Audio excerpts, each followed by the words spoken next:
GST ತೆರಿಗೆ ಕುರಿತ ನೇರ ಫೋನ್ ಇನ್ ಕಾರ್ಯಕ್ರಮ.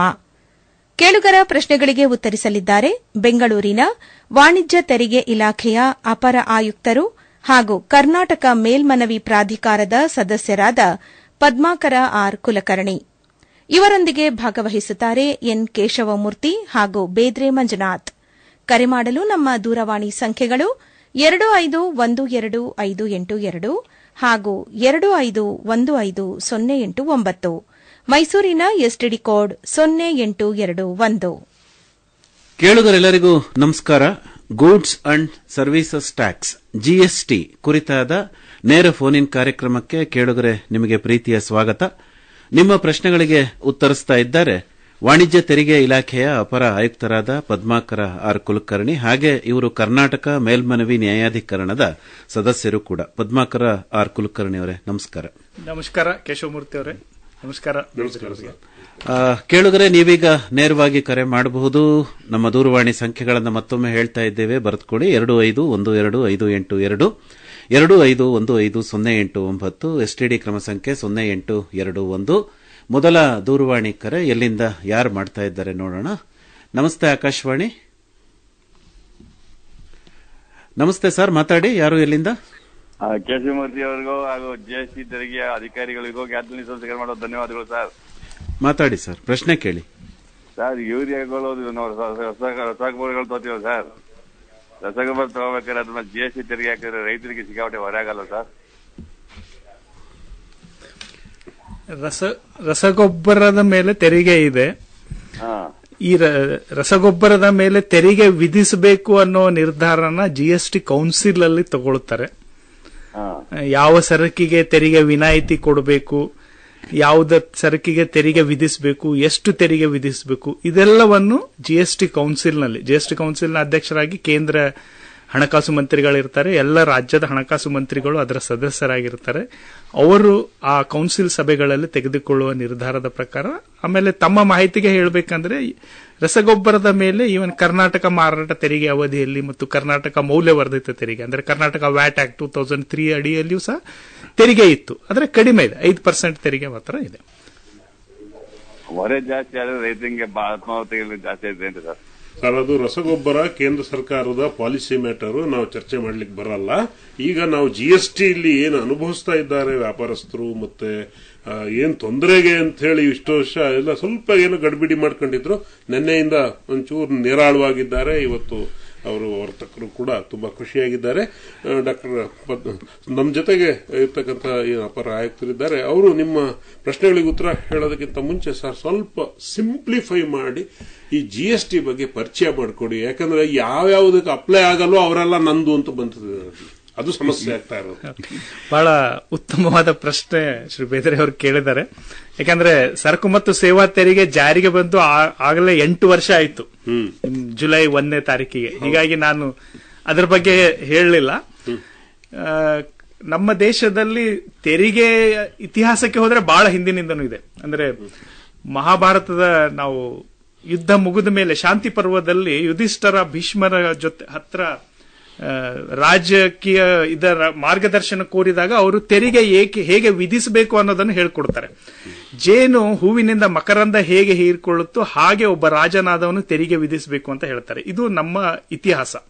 ಅದಾದ್ಮೇಲೆ ಹಲವಾರು ಶಾಸನಗಳಲ್ಲೂ ಸಹ ನಮಗೆ ತೆರಿಗೆ ಪದ್ಧತಿ ಸಿಗುತ್ತೆ. ಈಗ ನಾವು ಶೆಡ್ಯೂಲ್ ಅಂತ ಏನ್ ಹೇಳ್ತೀವಿ, ಅದು ನಮ್ಮ ಕಲ್ಯಾಣ ಚಾಲುಕ್ಯರ ಕಾಲದ ಸೋಲಾಪುರದ ಹತ್ತಿರದ ಒಂದು ಶಾಸನದಲ್ಲಿ ಒಂದು ಶೆಡ್ಯೂಲ್ ಸಿಗುತ್ತೆ. ಆಮೇಲೆ ಸುಂಕ ವೆರ್ಗಡೆ ಅನ್ನುವ ಆಫೀಸರ್, ಈಗ ನನಗೆ ಅಪರ ಆಯುಕ್ತರು ಅಂತ ಕರೀತಾರೆ, ಕಲ್ಯಾಣಿ ಚಾಲುಕ್ಯರ ಕಾಲದಲ್ಲಿ ತೆರಿಗೆ ವಿಧಿಸುವವನಿಗೆ ಸುಂಕ ವೆರ್ಗಡೆ ಅಂತ ಒಂದು ಪದವಿ ಇರುವುದನ್ನ ಒಂದು ಶಾಸನದಲ್ಲಿ ಬಂದಿದೆ. ಅದಾದ ಮೇಲೆ ರಾಜ್ಯ ಮಾರಾಟ ತೆರಿಗೆಗಳು, ಕೇಂದ್ರ ಎಕ್ಸೈಸ್ ಡ್ಯೂಟಿ ಬಂತು. ರಾಜ್ಯ ಮಾರಾಟ ತೆರಿಗೆಗಳು ಗವರ್ಮೆಂಟ್ ಆಫ್ ಇಂಡಿಯಾ ಆಕ್ಟ್ 1935 ಏನಿದೆ ಅದರಲ್ಲಿ ಅದಕ್ಕೆ ವಿವರವಾದ ಒಂದು ಕಾನೂನಿನ ಅಂಶವನ್ನು ಕೊಡಲಾಯಿತು. ಅದರ ನಂತರ ಈವನ್ ಕರ್ನಾಟಕದ ಈ ಪ್ರಾಂತದಲ್ಲಿ ಮೈಸೂರು ರಾಜ್ಯ ಏನಿತ್ತು, ಇಲ್ಲಿ ಮೈಸೂರು ಸೇಲ್ಸ್ ಟ್ಯಾಕ್ಸ್ ಆಕ್ಟ್ ಅಂತ ಬಂತು. ಆಮೇಲೆ ಹೈದರಾಬಾದ್ ಸೇಲ್ಸ್ ಟ್ಯಾಕ್ಸ್ ಆಕ್ಟ್ ಇತ್ತು, ಬಾಂಬೆ ಸೇಲ್ಸ್ ಟ್ಯಾಕ್ಸ್ ಆಕ್ಟ್ ಇತ್ತು. ಕರ್ನಾಟಕ ಏಕೀಕರಣಗೊಂಡ ಮೇಲೆ ಕರ್ನಾಟಕ ಸೇಲ್ಸ್ ಟ್ಯಾಕ್ಸ್ ಆಕ್ಟ್ 1957 ಬಂತು. ರಾಜ್ಯದಲ್ಲಿ ಮಾರಾಟವಾಗುವ ಸರಕಿನ ಮೇಲೆ ಮಾತ್ರ ಅವಾಗ ರಾಜ್ಯಗಳಿಗೆ ತೆರಿಗೆ ವಿಧಿಸುವ ಅಧಿಕಾರ ಇತ್ತು. ಅದಾದ್ಮೇಲೆ 2003 ಜಾರಿಗೆ ತಂದ ಕಾನೂನು 2005ರಿಂದ ಜಾರಿಗೆ ಬಂತು. ಮೌಲ್ಯವರ್ಧಿತ ತೆರಿಗೆ ಅಂತ ಎಲ್ಲ ರಾಜ್ಯಗಳಲ್ಲೂ ಬಂತು. ಅಂದ್ರೆ ವ್ಯಾಟ್ ಅಲ್ಲಿ ಒಂದು ಮುಖ್ಯವಾದ ಬದಲಾವಣೆ ಏನಂದ್ರೆ, ಖರೀದಿ ಹಂತದಲ್ಲಿ ಸಂದಾಯ ಮಾಡುವ ತೆರಿಗೆಯನ್ನ ಇನ್ಪುಟ್ ಅಂತ ತಗೊಂಡು ಮಾರಾಟ ಹಂತದ ಮೇಲೆ ಸಂದಾಯ ಮಾಡಬೇಕಾದ ತೆರಿಗೆಯಲ್ಲಿ ಅದನ್ನ ಸೆಟ್ ಆಫ್ ಮಾಡ್ಕೊಳ್ಳೋದು. ಅಲ್ಲಿವರೆಗೆ ಇದು ಒಂಥರ ಬರ್ಡನ್ ಇತ್ತು. ಅಂದ್ರೆ ನಾವೇನ್ ಹೇಳ್ತೀವಿ ಅದನ್ನ ಇಂಗ್ಲಿಷ್ ನಲ್ಲಿ ಕ್ಯಾಸ್ಕೇಡಿಂಗ್ ಎಫೆಕ್ಟ್ ಅಂತ ಹೇಳ್ತೀವಿ, ತೆರಿಗೆ ಮೇಲೆ ತೆರಿಗೆ. ಆದ್ರೆ ಅದಾದ್ಮೇಲೂ ಸಹ ಈ ಕ್ಯಾಸ್ಕೇಡಿಂಗ್ ಎಫೆಕ್ಟ್ ಇತ್ತು. ಹೇಗೆ ಅಂದ್ರೆ, ಒಂದು ಸರಕು, ಉದಾಹರಣೆಗಾಗಿ ಒಂದು ಮೊಬೈಲ್ ಫೋನ್ ಒಂದು ಫ್ಯಾಕ್ಟರಿನಲ್ಲಿ ತಯಾರಾದಾಗ ಅದಕ್ಕೆ ಕೇಂದ್ರ ಸರ್ಕಾರ ಎಕ್ಸೈಸ್ ಡ್ಯೂಟಿ ವಿಧಿಸ್ತಾ ಇತ್ತು. 10,000 ಅದರ ಮೂಲ ಬೆಲೆ ಆದ್ರೆ ಒಂದು 10% ಎಕ್ಸೈಸ್ ಡ್ಯೂಟಿ ಅಂದ್ರೆ 1,000 ಎಕ್ಸೈಸ್ ಡ್ಯೂಟಿ ಕೇಂದ್ರ ಸರ್ಕಾರ ಕಲೆಕ್ಟ್ ಮಾಡ್ತಾ ಇತ್ತು. ಅದೇ ಸಮಯದಲ್ಲಿ ರಾಜ್ಯಗಳು ಮಾರಾಟ ತೆರಿಗೆಯನ್ನ ಆ 10,000 ಪ್ಲಸ್ 1,000 ಮೇಲೆ ಮಾರಾಟ ತೆರಿಗೆ ವಿಧಿಸ್ತಾ ಇತ್ತು.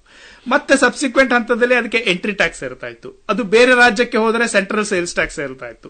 ಇವು ಎಲ್ಲದರ ಮೇಲೆ ಕೊನೆಗೆ ರಿಟೇಲ್ ಹಂತದಲ್ಲಿ ಮಾರಾಟ ಮಾಡಿದಾಗ ಈ ಎಲ್ಲ ತೆರಿಗೆ ಯಾವ ವ್ಯಾಪಾರಿಯೂ ತನ್ನ ಪಾಕೆಟ್ನಿಂದ ಕೊಡಲ್ಲ. ಅದು ಈ ತೆರಿಗೆಗಳು ಇಂಡೈರೆಕ್ಟ್ ತೆರಿಗೆ, ಪರೋಕ್ಷ ತೆರಿಗೆ ಅಂತ ಹೇಳ್ತೀವಿ. ಸೊ ಅಂತಿಮವಾಗಿ ಇದು ಗ್ರಾಹಕನಿಗೆ ಬರ್ಡನ್ ಆಗ್ತಾ ಇತ್ತು, ಅಂದ್ರೆ ತಲೆಗೆ ಮೇಲೆ ತೆರಿಗೆ ಆಗ್ತಾ ಇತ್ತು. ಇನ್ನೊಂದು ರೀತಿಯಲ್ಲಿ ನಮ್ಮ ಸರಕುಗಳು ಅಂತಾರಾಷ್ಟ್ರೀಯ ಮಾರುಕಟ್ಟೆಯಲ್ಲಿ ಎಕ್ಸ್ಪೋರ್ಟ್ ಆದಾಗ ತೆರಿಗೆ ಮೇಲೆ ತೆರಿಗೆ ಆಗೋದ್ರಿಂದ ಅಂತಾರಾಷ್ಟ್ರೀಯ ಮಾರ್ಕೆಟ್ನಲ್ಲಿ ಪ್ರೈಸ್ ಇದರಲ್ಲಿ ಕಾಂಪಿಟೇಷನ್ ಅಲ್ಲಿ ನಮ್ಮ ಸರಕುಗಳು ಕಾಂಪೀಟ್ ಮಾಡ್ಲಿಕ್ಕೆ ಆಗ್ತಿರ್ಲಿಲ್ಲ. ಮುಖ್ಯವಾಗಿ ನಮಗೆ ಫಾರಿನ್ ಎಕ್ಸ್ಚೇಂಜ್ ಸಿಗ್ತಿರ್ಲಿಲ್ಲ. ಸೊ ಈ ಎಲ್ಲ ಪರಿಣಾಮಗಳನ್ನ ಕಡಿಮೆ ಮಾಡಬೇಕು ಅನ್ನೋ ಕಾರಣಕ್ಕಾಗಿ ಸುಮಾರು 2007ರಿಂದ ಚಿಂತನೆಗಳು ಪ್ರಾರಂಭವಾಗಿ ಕೇಂದ್ರ ಮತ್ತು ರಾಜ್ಯ ಸರ್ಕಾರಗಳು ಏಕಕಾಲದಲ್ಲಿ ವಿಧಿಸುವ ತೆರಿಗೆ, ಇದು ಗೂಡ್ಸ್ ಅಂಡ್ ಸರ್ವಿಸ್ ಟ್ಯಾಕ್ಸ್ ಅನ್ನೋದು ಬಂತು. ಅದಕ್ಕಿಂತ ಮುಂಚೆ 1994ರಲ್ಲಿ ಸರ್ವಿಸ್ ಟ್ಯಾಕ್ಸ್ ತಂತು. ಫೈನಾನ್ಸ್ ಆಕ್ಟ್ 1994 ಅಡಿಯಲ್ಲಿ ನಮ್ಮ ಹಿಂದಿನ ಪ್ರಧಾನಮಂತ್ರಿಗಳು ಶ್ರೀ ಮನಮೋಹನ್ ಸಿಂಗ್ ಸಾಹೇಬರು ಆಗ ಫೈನಾನ್ಸ್ ಮಿನಿಸ್ಟರ್ ಆಗಿದ್ರು, PV ನರಸಿಂಹರಾವ್ ಅವರ ಪ್ರಧಾನಮಂತ್ರಿ ಇದ್ದಾಗ. ಅವಾಗ ಅವರು ಪ್ರಪ್ರಥಮವಾಗಿ ಕೇವಲ 3 ಸೇವೆಗಳ ಮೇಲೆ ಸರ್ವಿಸ್ ಟ್ಯಾಕ್ಸ್ ತಂದರು. ಆಮೇಲೆ ಅದು ಹೆಚ್ಚಾಕೊಂಡು ಹೋಗಿ ಅಲ್ಲಿವರೆಗೆ ಅಂದ್ರೆ 2017ರವರೆಗೆ ರಾಜ್ಯಗಳಿಗೆ ಸೇವೆಗಳ ಮೇಲೆ ತೆರಿಗೆ ವಿಧಿಸುವ ಅಧಿಕಾರ ಇರಲಿಲ್ಲ. ಕೆಲವು ಸೇವೆಗಳಿದ್ದು, ಉದಾಹರಣೆಗೆ ಎಂಟರ್ಟೈನ್ಮೆಂಟ್ ಟ್ಯಾಕ್ಸ್ ಇತ್ತು. ನಾವು ಸಿನಿಮಾಗಳ ಮೇಲೆ ರಾಜ್ಯ ಸರ್ಕಾರಗಳು ತೆರಿಗೆ ವಿಧಿಸ್ತಾ ಇದ್ವು. ಆಮೇಲೆ ಕಲ್ಯಾಣ ಮಂಟಪಗಳ ಮೇಲೆ, ಆಮೇಲೆ ಲಾಡ್ಜಿಂಗ್ ಮೇಲೆ ಲಕ್ಸುರಿ ಟ್ಯಾಕ್ಸ್ ಅಂತ ವಿಧಿಸೋದು ಬಿಟ್ರೆ ಸರ್ವಿಸ್ ಟ್ಯಾಕ್ಸ್ ನಾವು ಅಧಿಕಾರ ಇರಲಿಲ್ಲ. ಯಾಕಂದ್ರೆ ಅದು ಕಾನ್ಸ್ಟಿಟ್ಯೂಷನ್ ನಲ್ಲಿ ಪವರ್ ಆ ರೀತಿ ಇತ್ತು.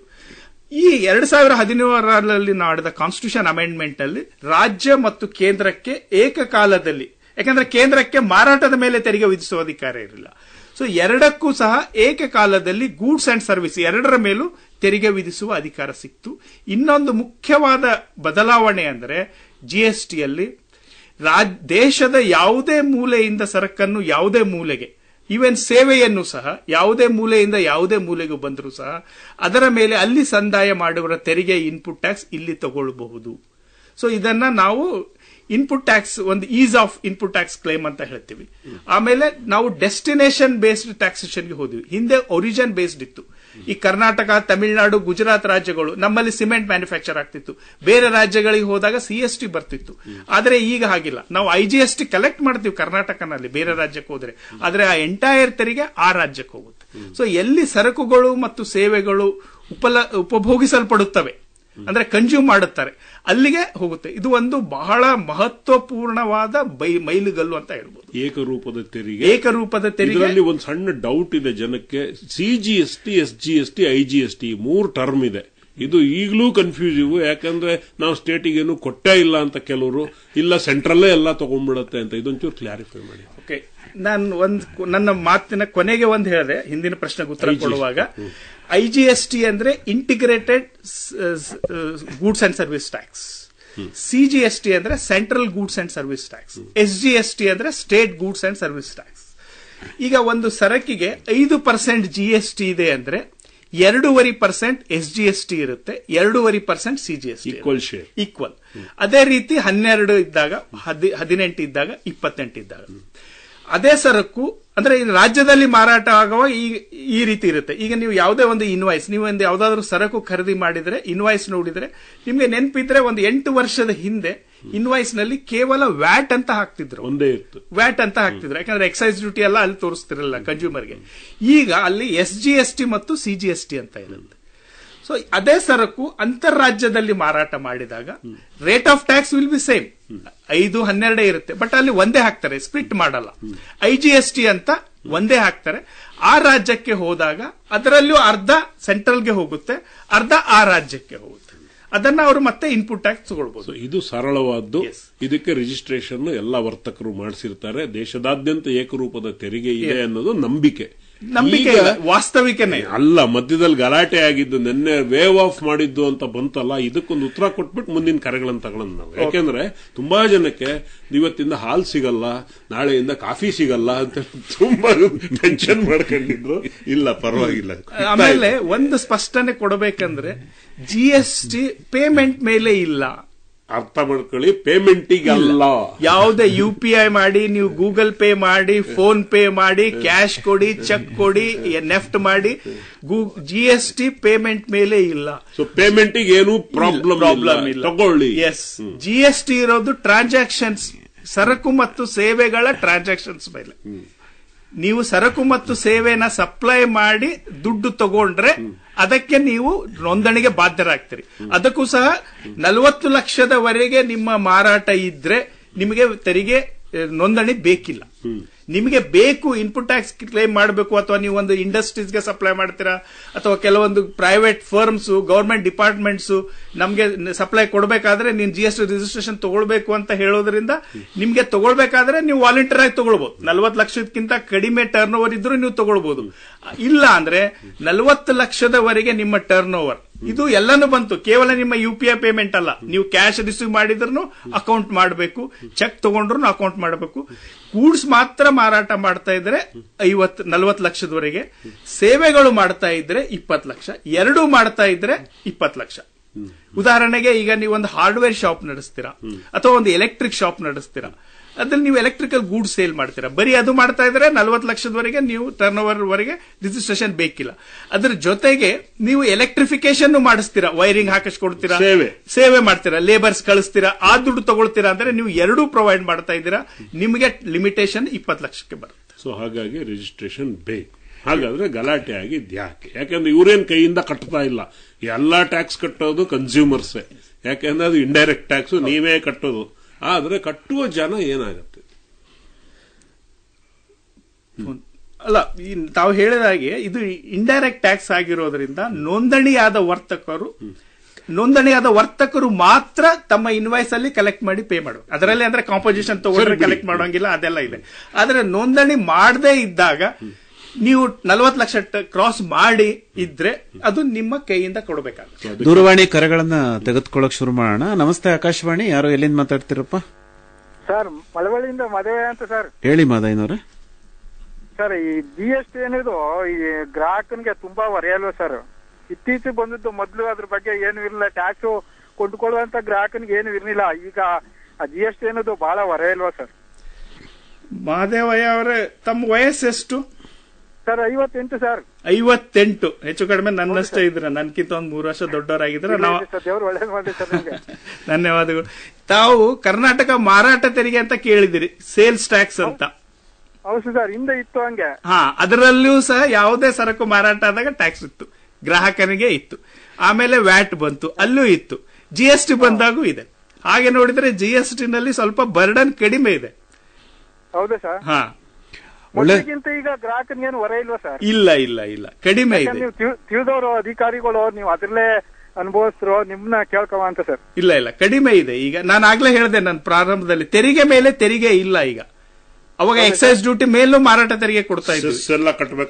ನಾವು ಬಟ್ಟೆ ಅಂಗಡಿಗೆ ಅದಕ್ಕಾರ ಹೋದ್ರೆ ಸಪರೇಟ್ GST ಅಂತ ಅದಕ್ಕೆ ಏನ್ ದುಡ್ಡು ಹಾಕ್ತಾರಲ್ಲ ಸರ್? ಹೌದು, ಯಾಕಂದ್ರೆ ಈಗ ಅವೇರ್ನೆಸ್ ಇದೆ. ತೆರಿಗೆ ಅವ್ರು ಸಂಗ್ರಹ ಮಾಡ್ಲಿಲ್ಲ ಅಂದ್ರೆ ಅವರು ಲಾಭಾಂಶದಲ್ಲಿ ಕೊಡಬೇಕಾಗತ್ತೆ. ಹಿಂಗಾಗಿ ಅವ್ರು ಪ್ರತ್ಯೇಕವಾಗಿ ನಿಮಗೆ ತೋರಿಸ್ತಾ ಇರ್ತಾರೆ.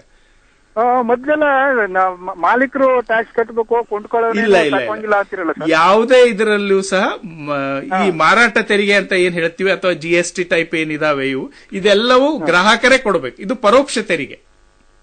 ಈಗ ಅದ್ರ ಬಗ್ಗೆ ಜಾಸ್ತಿ ವದಂತಿ ಇದ್ದಲ್ಲ ಸರ್, GST ಜಾಸ್ತಿ ಆಯ್ತು, GST ಅನ್ಕೊಂಡು. ಅಲ್ಲ, ಒಂದು ಏನಾಗಿದೆ, ಈಗ ಕಳೆದ 10 ವರ್ಷದಲ್ಲಿ ನೀವು ನೋಡಿದಿರ, ಮಾಸ್ ಮೀಡಿಯಾ ಇದೆ, ಸೋಷಿಯಲ್ ಮೀಡಿಯಾ ಅಂತ ಏನ್ ಹೇಳ್ತೀವಿ ನಾವು, ಮೊಬೈಲ್ಗಳು, ವಾಟ್ಸ್ಆಪ್ಗಳು ಇವೆಲ್ಲ ಬಂದಿರೋದ್ರಿಂದ ಜನರಿಗೆ ಅವೇರ್ನೆಸ್ ಹೆಚ್ಚಾಗಿದೆ, ಗೊತ್ತಾಗ್ತಾ ಇದೆ. ಇಲ್ಲೇ ಇದೆಲ್ಲ ಕಿವಿ ಬಿತ್ತು ಅಂತ ಹೇಳ್ಕೋಬೇಕು. ಆಮೇಲೆ ನಮ್ಮ ಎಕಾನಮಿ ಬೆಳೀತಾ ಇದೆ. ನಾವು ಜಗತ್ತಿನ 4ನೇ ಅತಿ ದೊಡ್ಡ ಆರ್ಥಿಕ ಶಕ್ತಿಯಾಗಿ ಹೊರಹೊಮ್ತಾ ಇದೆ ನಮ್ಮ ದೇಶ. ನಮ್ಮ ರಾಜ್ಯವು ಸಹ ಒಂದು ಎಕಾನಮಿಯಲ್ಲಿ ದೊಡ್ಡ ಮೈಲಿಗಲ್ಲು. GST ಕಲೆಕ್ಷನ್ ಅಲ್ಲಿ ನಾವು ರಾಷ್ಟ್ರದಲ್ಲಿ 2ನೇ ಸ್ಥಾನದಲ್ಲಿದ್ದೀವಿ. ಒಳ್ಳೇದು ಮಾದಯ್ಯನವರೇ, ಮುಂದಿನ ಕರೆಗೆ ಹೋಗ್ತಾ ಇದ್ದೇವೆ. ನಮಸ್ತೆ. ನಮಸ್ತೆ ಆಕಾಶವಾಣಿ. ಯಾರು ಎಲ್ಲಿಂದ ಮಾತಾಡ್ತೀರಿ? ನಮಸ್ಕಾರ ಸರ್. ಹೇಳಿ ಯಾರು ಎಲ್ಲಿಂದ? ಪ್ರಶ್ನೆ ಕೇಳಿ ಬೇಗ. ತಾಲೂಕು ಸೋಸ್ಟೆ ಗ್ರಾಮದಿಂದ ಮಾದೇಶರು ಮಾಡುವ ನಮಸ್ಕಾರಗಳು. ಕಾರ್ಯಕ್ರಮಕ್ಕೆ ನಂದು 2 ಪ್ರಶ್ನೆ ಇದೆ ಗುರುಗಳೇ. ಒಂದ್ ಕೇಳಿ, ಸಮಯ ಇಲ್ಲ.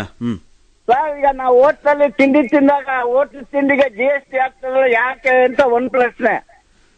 ಇನ್ನೊಂದು ಪ್ರಶ್ನೆ, GST ವಸೂಲಿ ಮಾಡಿದ್ಮೇಲೆ ನಮ್ಮ ಸರ್ಕಾರಕ್ಕೆ ಸ್ವಲ್ಪನೂ ಕೊಡಲ್ವೇ ಅದರಲ್ಲಿ ಅಂತ 2ನೇ ಪ್ರಶ್ನೆ. ನಿಮ್ 2ನೇ ಪ್ರಶ್ನೆ ಗೊತ್ತಾಗಲಿಲ್ಲ. GST ವಸೂಲಿ ಮಾಡ್ತಾರಲ್ಲ, GST ಕೂಡ ಹಣ ಕೇಂದ್ರಕ್ಕೆ ಹೋಯ್ತಲ್ಲ ಗುರುಗಳೇ.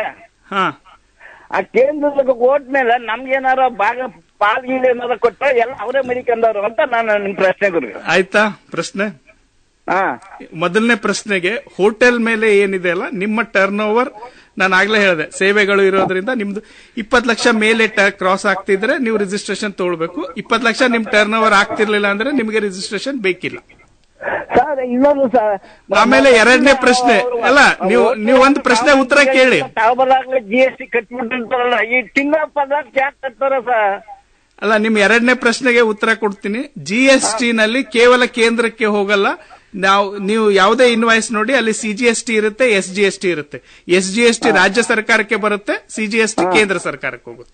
ಮೊದಲು ನೀವು ಕೇಂದ್ರ ಸರ್ಕಾರಕ್ಕೆ ಎಕ್ಸೈಸ್ ಡ್ಯೂಟಿ ಆಗಿ ಕೊಡ್ತಿದ್ರಿ, ಅದು ಗೊತ್ತಾಗ್ತಿರ್ಲಿಲ್ಲ. ಈಗ CGST ಅಂತ ಇನ್ವಾಯ್ಸ್ ಅಲ್ಲಿ ಹೇಳೋದ್ರಿಂದ ಗೊತ್ತಾಗುತ್ತೆ. ಒಳ್ಳೇದು ಮಾದೇವ್ ಶೆಟ್ರೆ, ಕರೆ ಮಾಡಿದಕ್ಕಾಗಿ ವಂದನೆಗಳು. ಮುಂದಿನ ಕರೆ. ನಮಸ್ತೆ ಆಕಾಶವಾಣಿ. ನಮಸ್ಕಾರ. ಯಾರು ಎಲ್ಲಿಂದ? ನಾನು ಬೆಂಗಳೂರು ಕನಕನಪಾಳ್ಯದಿಂದ ಮುನಿಯಪ್ಪ ಅಂತ ಹೇಳಿ ಮುನಿಯಪ್ಪನವ್ರೆ. ನಾನು ಮೊದಲಾಗಿ ನಮ್ಮ ಪದ್ಮಾಕರ್ ಕುಲಕರ್ಣಿ ಅವರಿಗೆ ನಮಸ್ಕಾರ ತಿಳಿಸ್ತೀನಿ. ನಮಸ್ಕಾರ. ಈಗ ಮೊನ್ನೆ ಅನೌನ್ಸ್ ಆದ್ಮೇಲೆ ಪತ್ರಿಕೆಗಳಲ್ಲೆಲ್ಲ ಸಾಮಾನ್ಯ ವ್ಯಾಪಾರಸ್ಥರು ಬಹಳ ಗಡಿಬಿಡಿಯಾಗಿದ್ರು. ನಾವು ಆಗ್ಲೇನೆ ಹೇಳಿದ್ರಿ, ಹಾಲ್ ತಗೊಳೋವಾಗ, ಪೇಪರ್ ತಗೊಳೋವಾಗ ಗೂಗಲ್ ಪೇ ಅಲ್ಲೆಲ್ಲ ಬೇಡ, ಇವಾಗ ಕ್ಯಾಶ್ ಕೊಡಿ ಅನ್ನೋ ಮಟ್ಟದಲ್ಲಿ ಬಹಳ ಆತಂಕಕ್ಕೆ ಇದಾಗಿದ್ರು ಎಲ್ಲ ವ್ಯಾಪಾರಸ್ಥರು. ಈಗ ನಮಗೆ ಸಾಮಾನ್ಯ ವ್ಯಾಪಾರಸ್ಥರಿಗೆ ಈ GST ಬಗ್ಗೆ ಇನ್ನೂ ತಿಳುವಳಿಕೆ ಇಲ್ಲ.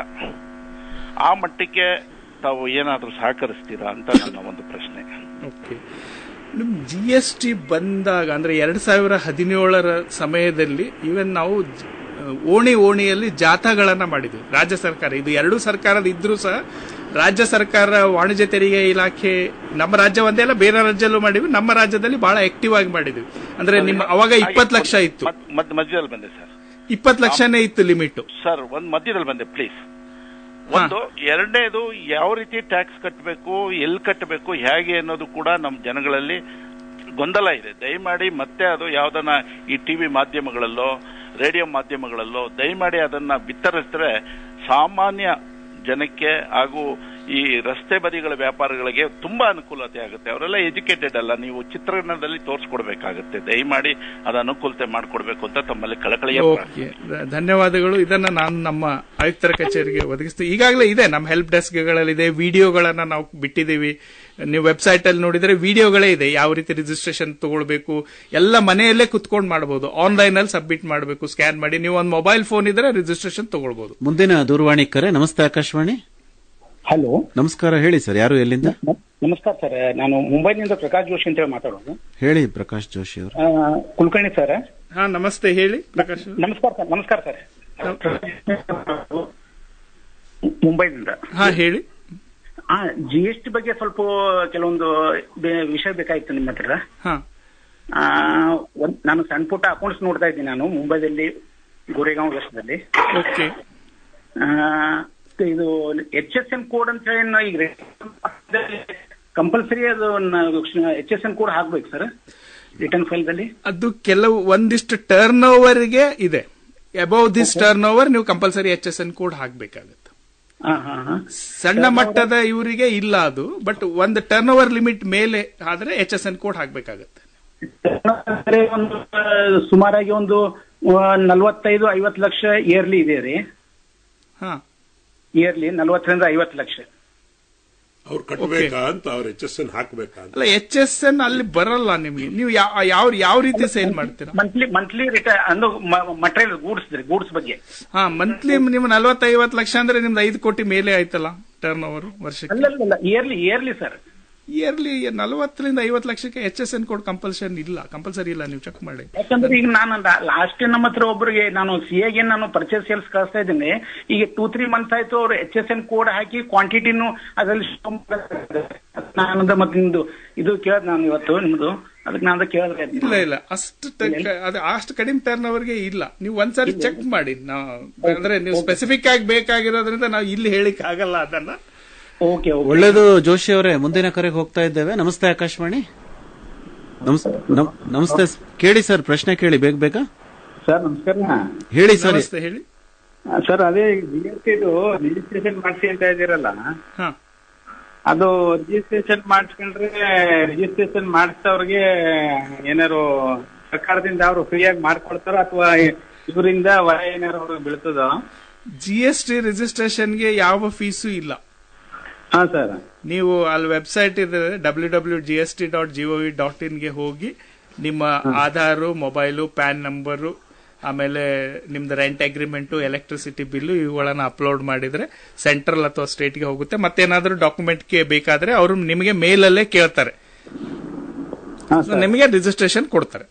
ಸೊ ಅದಕ್ಕೆ ಯಾವ ಫೀಸು ಇಲ್ಲ. ರಿಜಿಸ್ಟ್ರೇಷನ್ ಆದ್ಮೇಲೆ ಅದನ್ನ ಗ್ರಾಹಕರ ಮೇಲೆ ಹಾಕಲ್ವಾ ಸರ್ ಅವರು? ನೀವು ಕಲೆಕ್ಟ್ ಮಾಡಬೇಕು. ಅಲ್ಲ, ಹೆಚ್ಚಿಗೆ ಅಮೌಂಟ್ ಇದು ನೋಂದಾವಣಿ ಇಲ್ಲಿ ಮಾಡಿಕೊಂಡ್ರೆ ಅಲ್ಲ, ನೀವು ಈಗಲೂ GST ಕೊಡ್ತಾ. ನಿಮ್ದು ಯಾವ ವ್ಯಾಪಾರ ಇದೆ ಹೇಳಿ?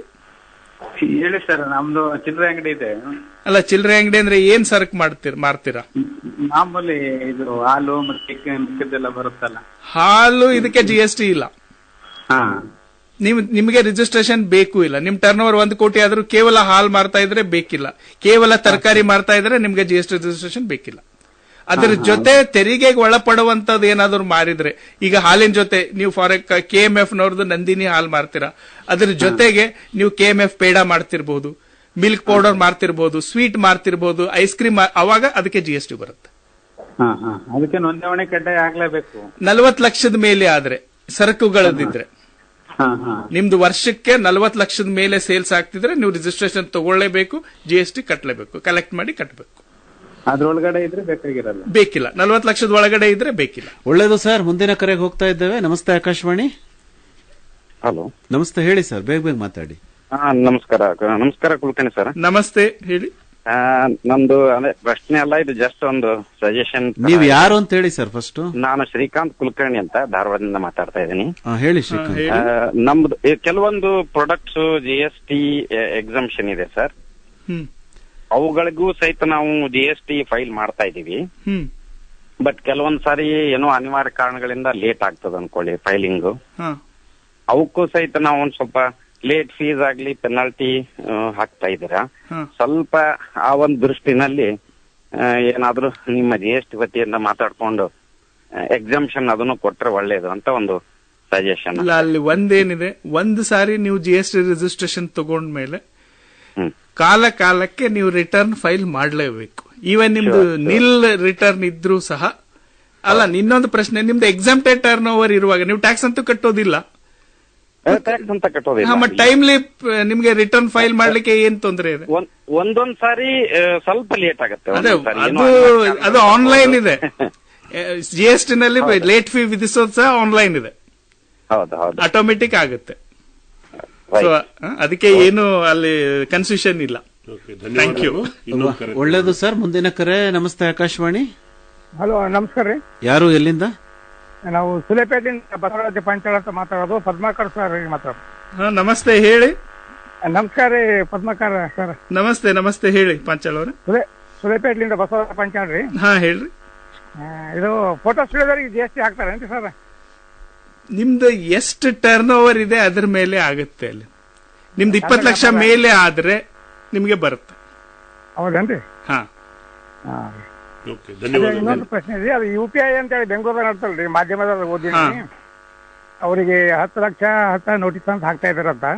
ಅಲ್ಲ, ಅದು 10 ಲಕ್ಷ ಅಂತಲ್ಲ. UPI ಅಂದ್ರೆ ನೀವು ಈ ಗೂಗಲ್ ಪೇ ಮತ್ತು ಫೋನ್ ಪೇ ಇಂಥವು ಮಾಡ್ತಿರಲ್ಲ, ಅದರಲ್ಲಿ ನೀವು ಬರೀ ಸರ್ವಿಸಸ್ ಮಾಡ್ತಾ ಇದ್ರೆ 20 ಲಕ್ಷದ ಮೇಲೆ ಇರೋರಿಗೆ, ಗೂಡ್ಸ್ ಮೇಲೆ ಈಗ ಅಲ್ಲಿ ನೋಟಿಸ್ಗಳೆಲ್ಲ ಕೊಟ್ಟಿರೋದು 40 ಲಕ್ಷದ ಮೇಲೆ ಯಾರು ಟರ್ನ್ ಓವರ್ ಆಗಿದೆ ಅಂದ್ರೆ ಯಾರು ರಿಸೀವ್ ಮಾಡಿದ್ದಾರೆ ದುಡ್ಡು ಅವರಿಗೆ ಕೊಟ್ಟಿದ್ದಾರೆ ನೋಟಿಸ್ ಅಷ್ಟೇ.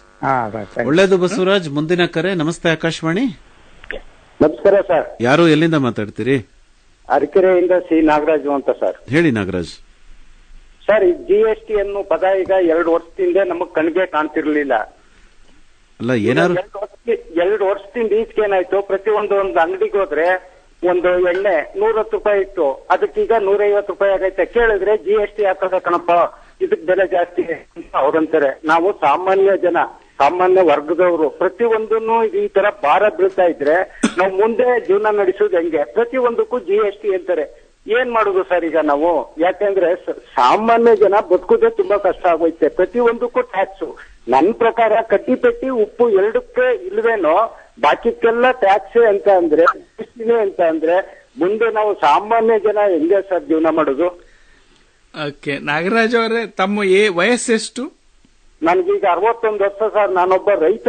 ಆಯ್ತು, 61 ವರ್ಷ. ನೋಡಿ, ಈ ಎಣ್ಣೆ ಮೇಲೆ ಮತ್ತು ಈವನ್ ಕಿರಾಣಿ ಸಾಮಾನುಗಳಿದಾವಲ್ಲ, ಇದ್ರ ಮೇಲೆ ನೀವು ಹುಟ್ಟಿದಾಗಿನಿಂದನೂ ಟ್ಯಾಕ್ಸ್ ಕಟ್ತಾ ಇದ್ದೀರಾ. ಬೆಂಕಿಪಟ್ಟಣಕ್ಕೂ ಇದೆ. GST ಬಂದ ಮೇಲೆ ಹಾಕಿರೋದಲ್ಲ. ಈಗ ಅದನ್ನ ಹಿಂದಿನ ಪ್ರಶ್ನೆಗಳಿಗೆ ಉತ್ತರ ಕೊಡೋ ಹೇಳೋದಲ್ಲ. GST ಅಂದ್ರೆ ಈಗ ಅವೇರ್ನೆಸ್ ಆಗಿದೆ. ಅವೇರ್ನೆಸ್ ಆಗ್ಲಿಕ್ಕೆ ಅವಕಾಶಗಳಿದೆ. ಈಗ ನೀವು ನೋಡಿ, ಹಳ್ಳಿಗಳಲ್ಲೂ ನೀವು ರೈತರಂತ ಹೇಳ್ತೀರಾ, ನಿಮ್ ಮಕ್ಕಳ ಹತ್ರ ಇರ್ಬೋದು, ಇವನ್ ನಿಮ್ಮ ಕೆಲಸದವ್ರ ಹತ್ರ ಸ್ಮಾರ್ಟ್ ಫೋನ್ಗಳಿದೆ.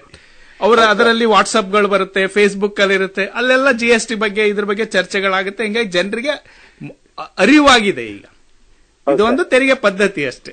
ಆಮೇಲೆ ಸರ್ಕಾರ ತೆರಿಗೆ ಸಂಗ್ರಹಣ ಮಾಡಲೇಬೇಕು. ನಿಮಗೆ ಗೊತ್ತಿದೆ, ಸರ್ಕಾರ ರೋಡ್ಗಳು ಕೊಡಬೇಕು, ಶಾಲೆಗಳು ನಡೆಸಬೇಕು, ಹಾಸ್ಪಿಟಲ್ಗಳನ್ನ ನಡೆಸಬೇಕು. ಇದಕ್ಕೆಲ್ಲ ಸರ್ಕಾರಕ್ಕೆ ಎಲ್ಲಿಂದ ದುಡ್ಡು ಬರುತ್ತೆ ಹೇಳಿ? ತೆರಿಗೆಯಿಂದಲೇ ಸರ್ಕಾರಕ್ಕೆ ದುಡ್ಡು ಬರಬೇಕು. ನಾಗರಾಜ್, ಮುಂದಿನ ಕರೆಗೆ ಹೋಗ್ತಾ ಇದ್ದೇವೆ. ನಮಸ್ತೆ ಆಕಾಶವಾಣಿ. ಯಾರು ಎಲ್ಲಿಂದ ಕರೆ ಮಾಡ್ತೀರಿ? ಹಲೋ, ನಮಸ್ಕಾರ. ಹೇಳಿ ಸರ್, ಯಾರು ಎಲ್ಲಿಂದ? ನಮಸ್ಕಾರ ಸರ್, ವಿಜಯಪುರ ನಗರದಿಂದ ಸರ್. ಎಲ್ಲಿಂದ? ಗೋಳಗುಮ್ಮಟ, ವಿಜಯಪುರ ನಗರ. ವಿಜಯಪುರ. ನಿಮ್ಮ ಹೆಸರು ಹೇಳ್ರಿ. ಹಾ ಸರ್, ಗುಂಡು ಹಳಕಟ್ಟಿ ಅಂತ ಹೇಳಿ. ಹೇಳಿ ಸರ್. ಸರ್, GST ಸರಿಯಾಗಿದೆ ಸರ್, ಅದೇನಿಲ್ಲ. ಬಟ್ ಸರ್, ನಮಗೆ GST ಸ್ಟೇಟ್ ಗೌರ್ಮೆಂಟ್ ಯಾಕೆ ಸೆಂಟ್ರಲ್ದವ್ರು ಯಾಕೆ ಅದು ಕೌನ್ಸಿಲ್ ಸಭೆಯಲ್ಲಿ ಯಾಕೆ ಚರ್ಚೆ ಆಗಲ್ಲ ಸರ್? ಅದು ಏನ್ ಚರ್ಚೆ ಆಗ್ಬೇಕು ಹೇಳಿ? ಅಲ್ಲ, ನಿಮ್ಗೆ GST ಬಗ್ಗೆ ಏನಾದ್ರೂ ಇದ್ರೆ, ಯಾಕಂದ್ರೆ ಚರ್ಚೆ ಆಗುತ್ತೆ. ಕೌನ್ಸಿಲ್ ಅಲ್ಲಿ ಚರ್ಚೆ ಆದ್ಮೇಲೆ ಅಮೆಂಡ್ಮೆಂಟ್ಗಳು ನೋಟಿಫಿಕೇಶನ್ ಬರುತ್ತೆ. ಕಮ್ಮಿನೂ ಆಗಿದಾವೆ, ಹೆಚ್ಚು ಆಗಿರುತ್ತೆ. ಇಲ್ಲ ಸರ್, ಅಂದ್ರೆ ಸ್ಟೇಟ್ ಗೌರ್ಮೆಂಟ್ ದವರು GST ಅಮೌಂಟ್ ಕೊಟ್ಟಿಲ್ಲ ತದಾರ್ತಾರೆ. ಅಲ್ಲ, ಅದು ಏನಿದೆ ಅಂದ್ರೆ, ನೀವು ಹಿಂದೆ ಸೇಲ್ಸ್ ಟ್ಯಾಕ್ಸ್ ನೋಡಿದಿರಿ, ವ್ಯಾಟ್ ನೋಡಿದಿರಿ. ಹೌದು ಸರ್. ಎಲ್ಲ ರಾಜ್ಯಗಳಲ್ಲಿಯೂ ಸೇಲ್ಸ್ ಟ್ಯಾಕ್ಸ್ ಡಿಪಾರ್ಟ್ಮೆಂಟ್ಗಳು ಒಂದು ಇನ್ಫ್ರಾಸ್ಟ್ರಕ್ಚರ್, ಮಷಿನರಿ ಅಂತ ಏನ್ ಹೇಳ್ತೀವಿ ನಾವು, ವ್ಯವಸ್ಥೆಯನ್ನ 1957-56ರಿಂದ ಹೊಂದಿವೆ. ಕೇಂದ್ರ ಸರ್ಕಾರ ಸೆಂಟ್ರಲ್ ಎಕ್ಸೈಸ್ ಮಾಡ್ತಿದ್ದು ಕೇವಲ ಫ್ಯಾಕ್ಟರಿಗಳ ಮೇಲೆ, ಮ್ಯಾನುಫ್ಯಾಕ್ಚರಿಂಗ್ ಮೇಲೆ ಆಗ್ತಿತ್ತು. ಹೀಗಾಗಿ ಅವರಲ್ಲಿ ಅಷ್ಟು ಮ್ಯಾನ್ ಪವರ್ ಇರಲಿಲ್ಲ. ಈಗ GST ಬಂದ ಮೇಲೆ ಈಗಲೂ ಅಷ್ಟಿಲ್ಲ. ಅವರು ತೆರಿಗೆ ಹಾಕ್ತಾರೆ, ಅವರು ರೈಡ್ ಮಾಡ್ತಾರೆ, ಅವರು ಕೇಸ್ ಮಾಡ್ತಾರೆ, ಅವರು ವಸೂಲಿ ಮಾಡ್ತಾರೆ. ಆದ್ರೆ ನಾವು ರಾಜ್ಯ ಸರ್ಕಾರದ ಅಧಿಕಾರಿಗಳು, ಎಲ್ಲ ಆಫೀಸ್ಗಳು ಎಲ್ಲ ಕೆಲವೊಂದ್ ಕಡೆ ತಾಲೂಕಾ ಹಂತದಲ್ಲಿ ಇರೋದ್ರಿಂದ ನಿಮಗೆ ಅನಿಸುತ್ತೆ ರಾಜ್ಯ ಸರ್ಕಾರದವ್ರು ಮಾತ್ರ ಇಂಥವು ಮಾಡ್ತಾರೆ ಅಂತ ಹೇಳಿ. ಆ ರೀತಿ ಇಲ್ಲ. ಆಮೇಲೆ ರಾಜ್ಯ ಸರ್ಕಾರಗಳು ಹಾಕುವ ತೆರಿಗೆಯ ಇಂಟ್ರೆಸ್ಟ್, ಬಡ್ಡಿ ಸಮೇತ ಪ್ರತಿಯೊಂದರಲ್ಲಿಯೂ ಅರ್ಧ ಕೇಂದ್ರ ಸರ್ಕಾರಕ್ಕೆ ಹೋಗುತ್ತೆ. ಒಳ್ಳೇದು ಸರ್, ಕರೆ ಮಾಡಿದ್ದಕ್ಕಾಗಿ ವಂದನೆಗಳು. ಬೇದ್ರೆ ಅವ್ರು ಏನಾದ್ರು ಕೇಳಬೇಕು? ಇಲ್ಲ, ಕುಲಕರ್ಣಿ ಅವರೇ, ಒಂದು ಪ್ರಶ್ನೆ. ಈ ಹಿಂದೆ ಈಗಾಗಲೇ ಕಾರ್ಯಕ್ರಮ ಆರಂಭಕ್ಕೆ ಮುಂಚೆನೆ ನಮಗೆ ಕೇಳಿದ್ರು ಅನೇಕರು ಫೋನ್ ಮೂಲಕ ಎಲ್ಲ. ಅವ್ರೇನ್ ಹೇಳ್ತಾರೆ ಅಂದ್ರೆ, ಆಯ್ತು, ಇದುವರೆಗಿಂದು ನಾವು ಗೊತ್ತಿರ್ಲಿಲ್ಲ, ಮಾಡ್ಕೊಂಡು ಬಂದಿದ್ವಿ, ನಮ್ದು ಈಗ 40 ಲಕ್ಷ ದಾಟಿದೆ ಅಂತ ಗೊತ್ತಾಯ್ತು. ಯಾಕಂದ್ರೆ UPI ಪೇಮೆಂಟ್ ಅಲ್ಲಿ ಗೊತ್ತಾಗಿದೆ ನಮಗೆ. ಈ ಇನ್ಕಮ್ ಟ್ಯಾಕ್ಸ್ ನವರು ನೋಟಿಸ್ ಕೊಟ್ಟಿದ್ದಾರೆ ಅಂತ ಹೇಳಿ ಹಬ್ಬಿಸಿದ್ದಾರೆ. ಇದು ಒಂದು ಮಿಸ್ಕನ್ಸೆಪ್ಷನ್ ಇದೆ. ಎರಡನೇದು, ಈಗ ನೋಟಿಸ್ ಕೊಟ್ಟ ಮೇಲೆ ಅವ್ರ ಅಕಸ್ಮಾತ್ ಆ ವ್ಯಾಪ್ತಿಗೆ ಬಂದ್ರೆ, ತೆರಿಗೆ ವ್ಯಾಪ್ತಿಗೆ ಬಂದ್ರೆ ಅವರು ಅದನ್ನ ಕಟ್ತಾರೆ, ಅಥವಾ ಅದಕ್ಕೆ ಟೈಮ್ ಕೇಳ್ತಾರೆ, ಅಥವಾ ಮೇಲ್ಮನವಿ ಬೇಕು ಅಂತ ಹೇಳಿ ಏನಾದ್ರೂ ಅವರು ಪಿಟಿಷನ್ ಕೊಡೋದಾದ್ರೆ ಏನ್ ಮಾಡಬೇಕು? ಇದು ಅದಕ್ಕೆ ಲೆಕ್ಕಪತ್ರಕ್ಕೆ ಸಂಬಂಧಪಟ್ಟಂತ ಒಬ್ರು ಕೇಳಿದ್ದಂತ.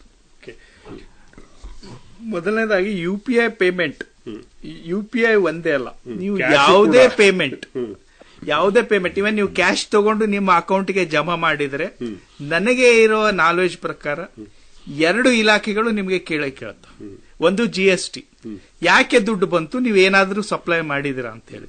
ನಾನು ಸಪ್ಲೈ ಸರಕು ಮಾಡಿಲ್ಲ, ಸೇವೆನೂ ಮಾಡಿಲ್ಲ ಅಂತ ಹೇಳಿ ನೀವು ಹೇಳ್ಬೇಕು, ನೀವು ಎಕ್ಸ್ಪ್ಲೇನ್ ವಿವರಣೆ ಕೊಡಬೇಕು. ಇನ್ನೊಂದು ಇನ್ಕಮ್ ಟ್ಯಾಕ್ಸ್ ಡಿಪಾರ್ಟ್ಮೆಂಟ್ ಡೆಫಿನೆಟ್ಲಿ ಕೇಳಬೇಕು, ದುಡ್ಡು ಎಲ್ಲಿಂದ ಬಂತು, ಅಲ್ಲಿ ಡೈರೆಕ್ಟ್ ಆಗಿ ಟ್ಯಾಕ್ಸ್ ಕಟ್ಟಬೇಕು. ಅದು ಒಂದು.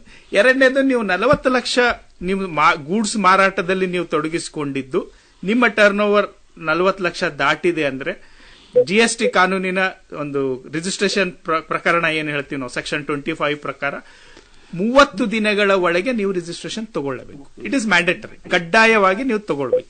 ತಗೊಂಡ್ಮೇಲೆ ಅಲ್ಲಿ ಪ್ರೊಸೀಜರ್ ಇದೆ. ನಿಮ್ಮ ಸ್ಟಾಕ್ ಅಲ್ಲಿ ಇರುವ ಸರಕಿನ ಮೇಲೆ ನೀವು ಇನ್ಪುಟ್ ಟ್ಯಾಕ್ಸ್ ಕ್ಲೇಮ್ ಮಾಡಿ ಔಟ್ಪುಟ್ ಟ್ಯಾಕ್ಸ್ ಗೆ ಸೆಟ್ ಆಫ್ ಮಾಡಿ ಪೇ ಮಾಡಬಹುದು.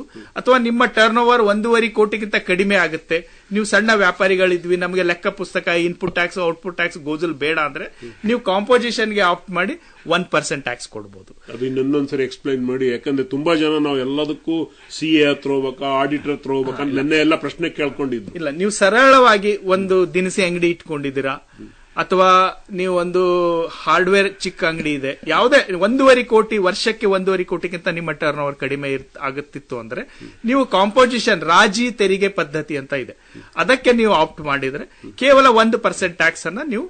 ಅದನ್ನ ಹೆಂಗ್ ಡಿಸೈಡ್ ಮಾಡ್ತೀವಿ 1% ಅನ್ನ? ಅದ್ರ ಮೇಲೆ ನಿಮ್ ಟರ್ನ್ ಓವರ್ ಮೇಲೆ. ಟರ್ನ್ ಓವರ್ ಅಂದ್ರೆ ಈ ವರ್ಷ ಎಷ್ಟಾಗಿದೆ ತಿಂಗಳಿಗೆ ನೀವು ಕಟ್ಬೇಕಾಗುತ್ತೆ. ಅಂದ್ರೆ 3 ತಿಂಗಳಿಗೊಮ್ಮೆ ಲೆಕ್ಕ ಅಷ್ಟೇ. ಅಷ್ಟೇ, ನಿಮ್ದೇನು ಇಲ್ಲ, ಬೇರೆ ಏನು ಬರಲ್ಲ. ಬೇಕಿಲ್ಲ. ನೀವು ಇನ್ಪುಟ್ ಟ್ಯಾಕ್ಸ್ ತಗೊಳ್ಬೇಕು, ಔಟ್ಪುಟ್ ಟ್ಯಾಕ್ಸ್ ಗೆ ಅಡ್ಜಸ್ಟ್ ಮಾಡ್ಕೊಳ್ಬೇಕು, ಬಿಲ್ ಹಾಕಬೇಕು, ಅದನ್ನ ಕೇಳ್ತಾ ಇದ್ದಾರೆ. ಅಲ್ಲ, ಅಲ್ಲಿ ಬಿಲ್ ಆಫ್ ಸೇಲ್ ಅಂತ ನೀವು ಹಾಕ್ಲೇಬೇಕು. ಆದ್ರೆ ಅಲ್ಲಿ ನೀವು 1% ಕಲೆಕ್ಟ್ ಮಾಡೋ ಆಗಿಲ್ಲ, ನಿಮ್ ಲಾಭಾಂಶದಿಂದನೇ ಕೊಡ್ಬೇಕಾಗುತ್ತೆ. ಅದು ನಿಮ್ಮ ಜವಾಬ್ದಾರಿ, ಅದು ನಿಮ್ ಜವಾಬ್ದಾರಿ. ಆದ್ರೆ ನೀವು ರೆಗ್ಯುಲರ್ ಆಗಿದ್ರೆ ನೀವು ಇನ್ವಾಯ್ಸ್ ಅಲ್ಲಿ ಆ ಸರಕಿನ ಮೇಲೆ 5% ಇದ್ರೆ 2.5, 2.5, 12 ಇದ್ರೆ 6, ಆ ರೀತಿ ಹಾಕಿ ಕಲೆಕ್ಟ್ ಮಾಡಿ ನಿಮ್ಮ ಇನ್ಪುಟ್ ಟ್ಯಾಕ್ಸ್ ಅನ್ನ ಅಡ್ಜಸ್ಟ್ ಮಾಡ್ಕೊಂಡಾಗ ನಿಮಗೆ ಬರ್ಡನ್ ಆಗೋದು ನಿಮ್ಮ ಲಾಭಾಂಶದ ಮೇಲೆ ಬರುವ ತೆರಿಗೆಗೆ ಮಾತ್ರ ನಿಮಗೆ ಬರ್ಡನ್ ಆಗುತ್ತೆ. ದೂರವಾಣಿ ಕರೆ ತಗೊಳ್ಳೋಣ ಸರ್. ನಮಸ್ತೆ ಆಕಾಶವಾಣಿ, ಯಾರು ಎಲ್ಲಿಂದ ಮಾತಾಡ್ತೀರಿ? ನಮಸ್ತೆ ಸರ್, ಎಂ ರೇವಣ್ಣ ಅಂತ ಅಗತ್ಕೋಟ್ನಳ್ಳಿ, ತಾಲೂಕು ಚಾಮರಾಜನಗರ ಜಿಲ್ಲೆ. ಹೇಳಿ ರೇವಣ್ಣ ಅವರೇ. ಸರ್ ನಮಸ್ತೆ. ಅದೇ ನಮ್ದು ಒಂದು GST ಆಗಿದೆ ಮಾಡ್ತಾ ಇದ್ದು. ಈಗ ನಮ್ ಪ್ರಶ್ನೆ ಏನಂದ್ರೆ ಸರ್, ಈಗ 1.5 ಕೋಟಿ ಟ್ರಾನ್ಸಾಕ್ಷನ್ ಆಗಿರುತ್ತೆ, ಅದಕ್ಕೆ ನಾವು ಒಂದು ಸ್ಟಾಕ್ ಇಟ್ಟಿರ್ತೀವಿ, ಅದಕ್ಕಿಂತ ಮತ್ತೆ ಕಮ್ಮಿ ಸೇಲ್ ಮಾಡ್ತೀವಲ್ಲ, ಅದಕ್ಕೇನಾರು ಡಿಸ್ಕೌಂಟ್ ಇದೆ ಏನಂತ ಕೇಳಕ್ ಮಾಡಿ. ನೀವು ಯಾವ ವ್ಯಾಪಾರ ಮಾಡ್ತೀರಿ ಹೇಳಿ ಸರ್? ನಾವು ಇದು ಕಾಟನ್, ಟರ್ಮರಿಕ್, ಮತ್ತೆ SF, ಮತ್ತೆ ಜೋಳ, ಸೂರ್ಯಕಾಂತಿ, ಬೀನ್ಸ್ ಎಲ್ಲ ಮಾಡ್ತಾ ಇರ್ತೀವಿ.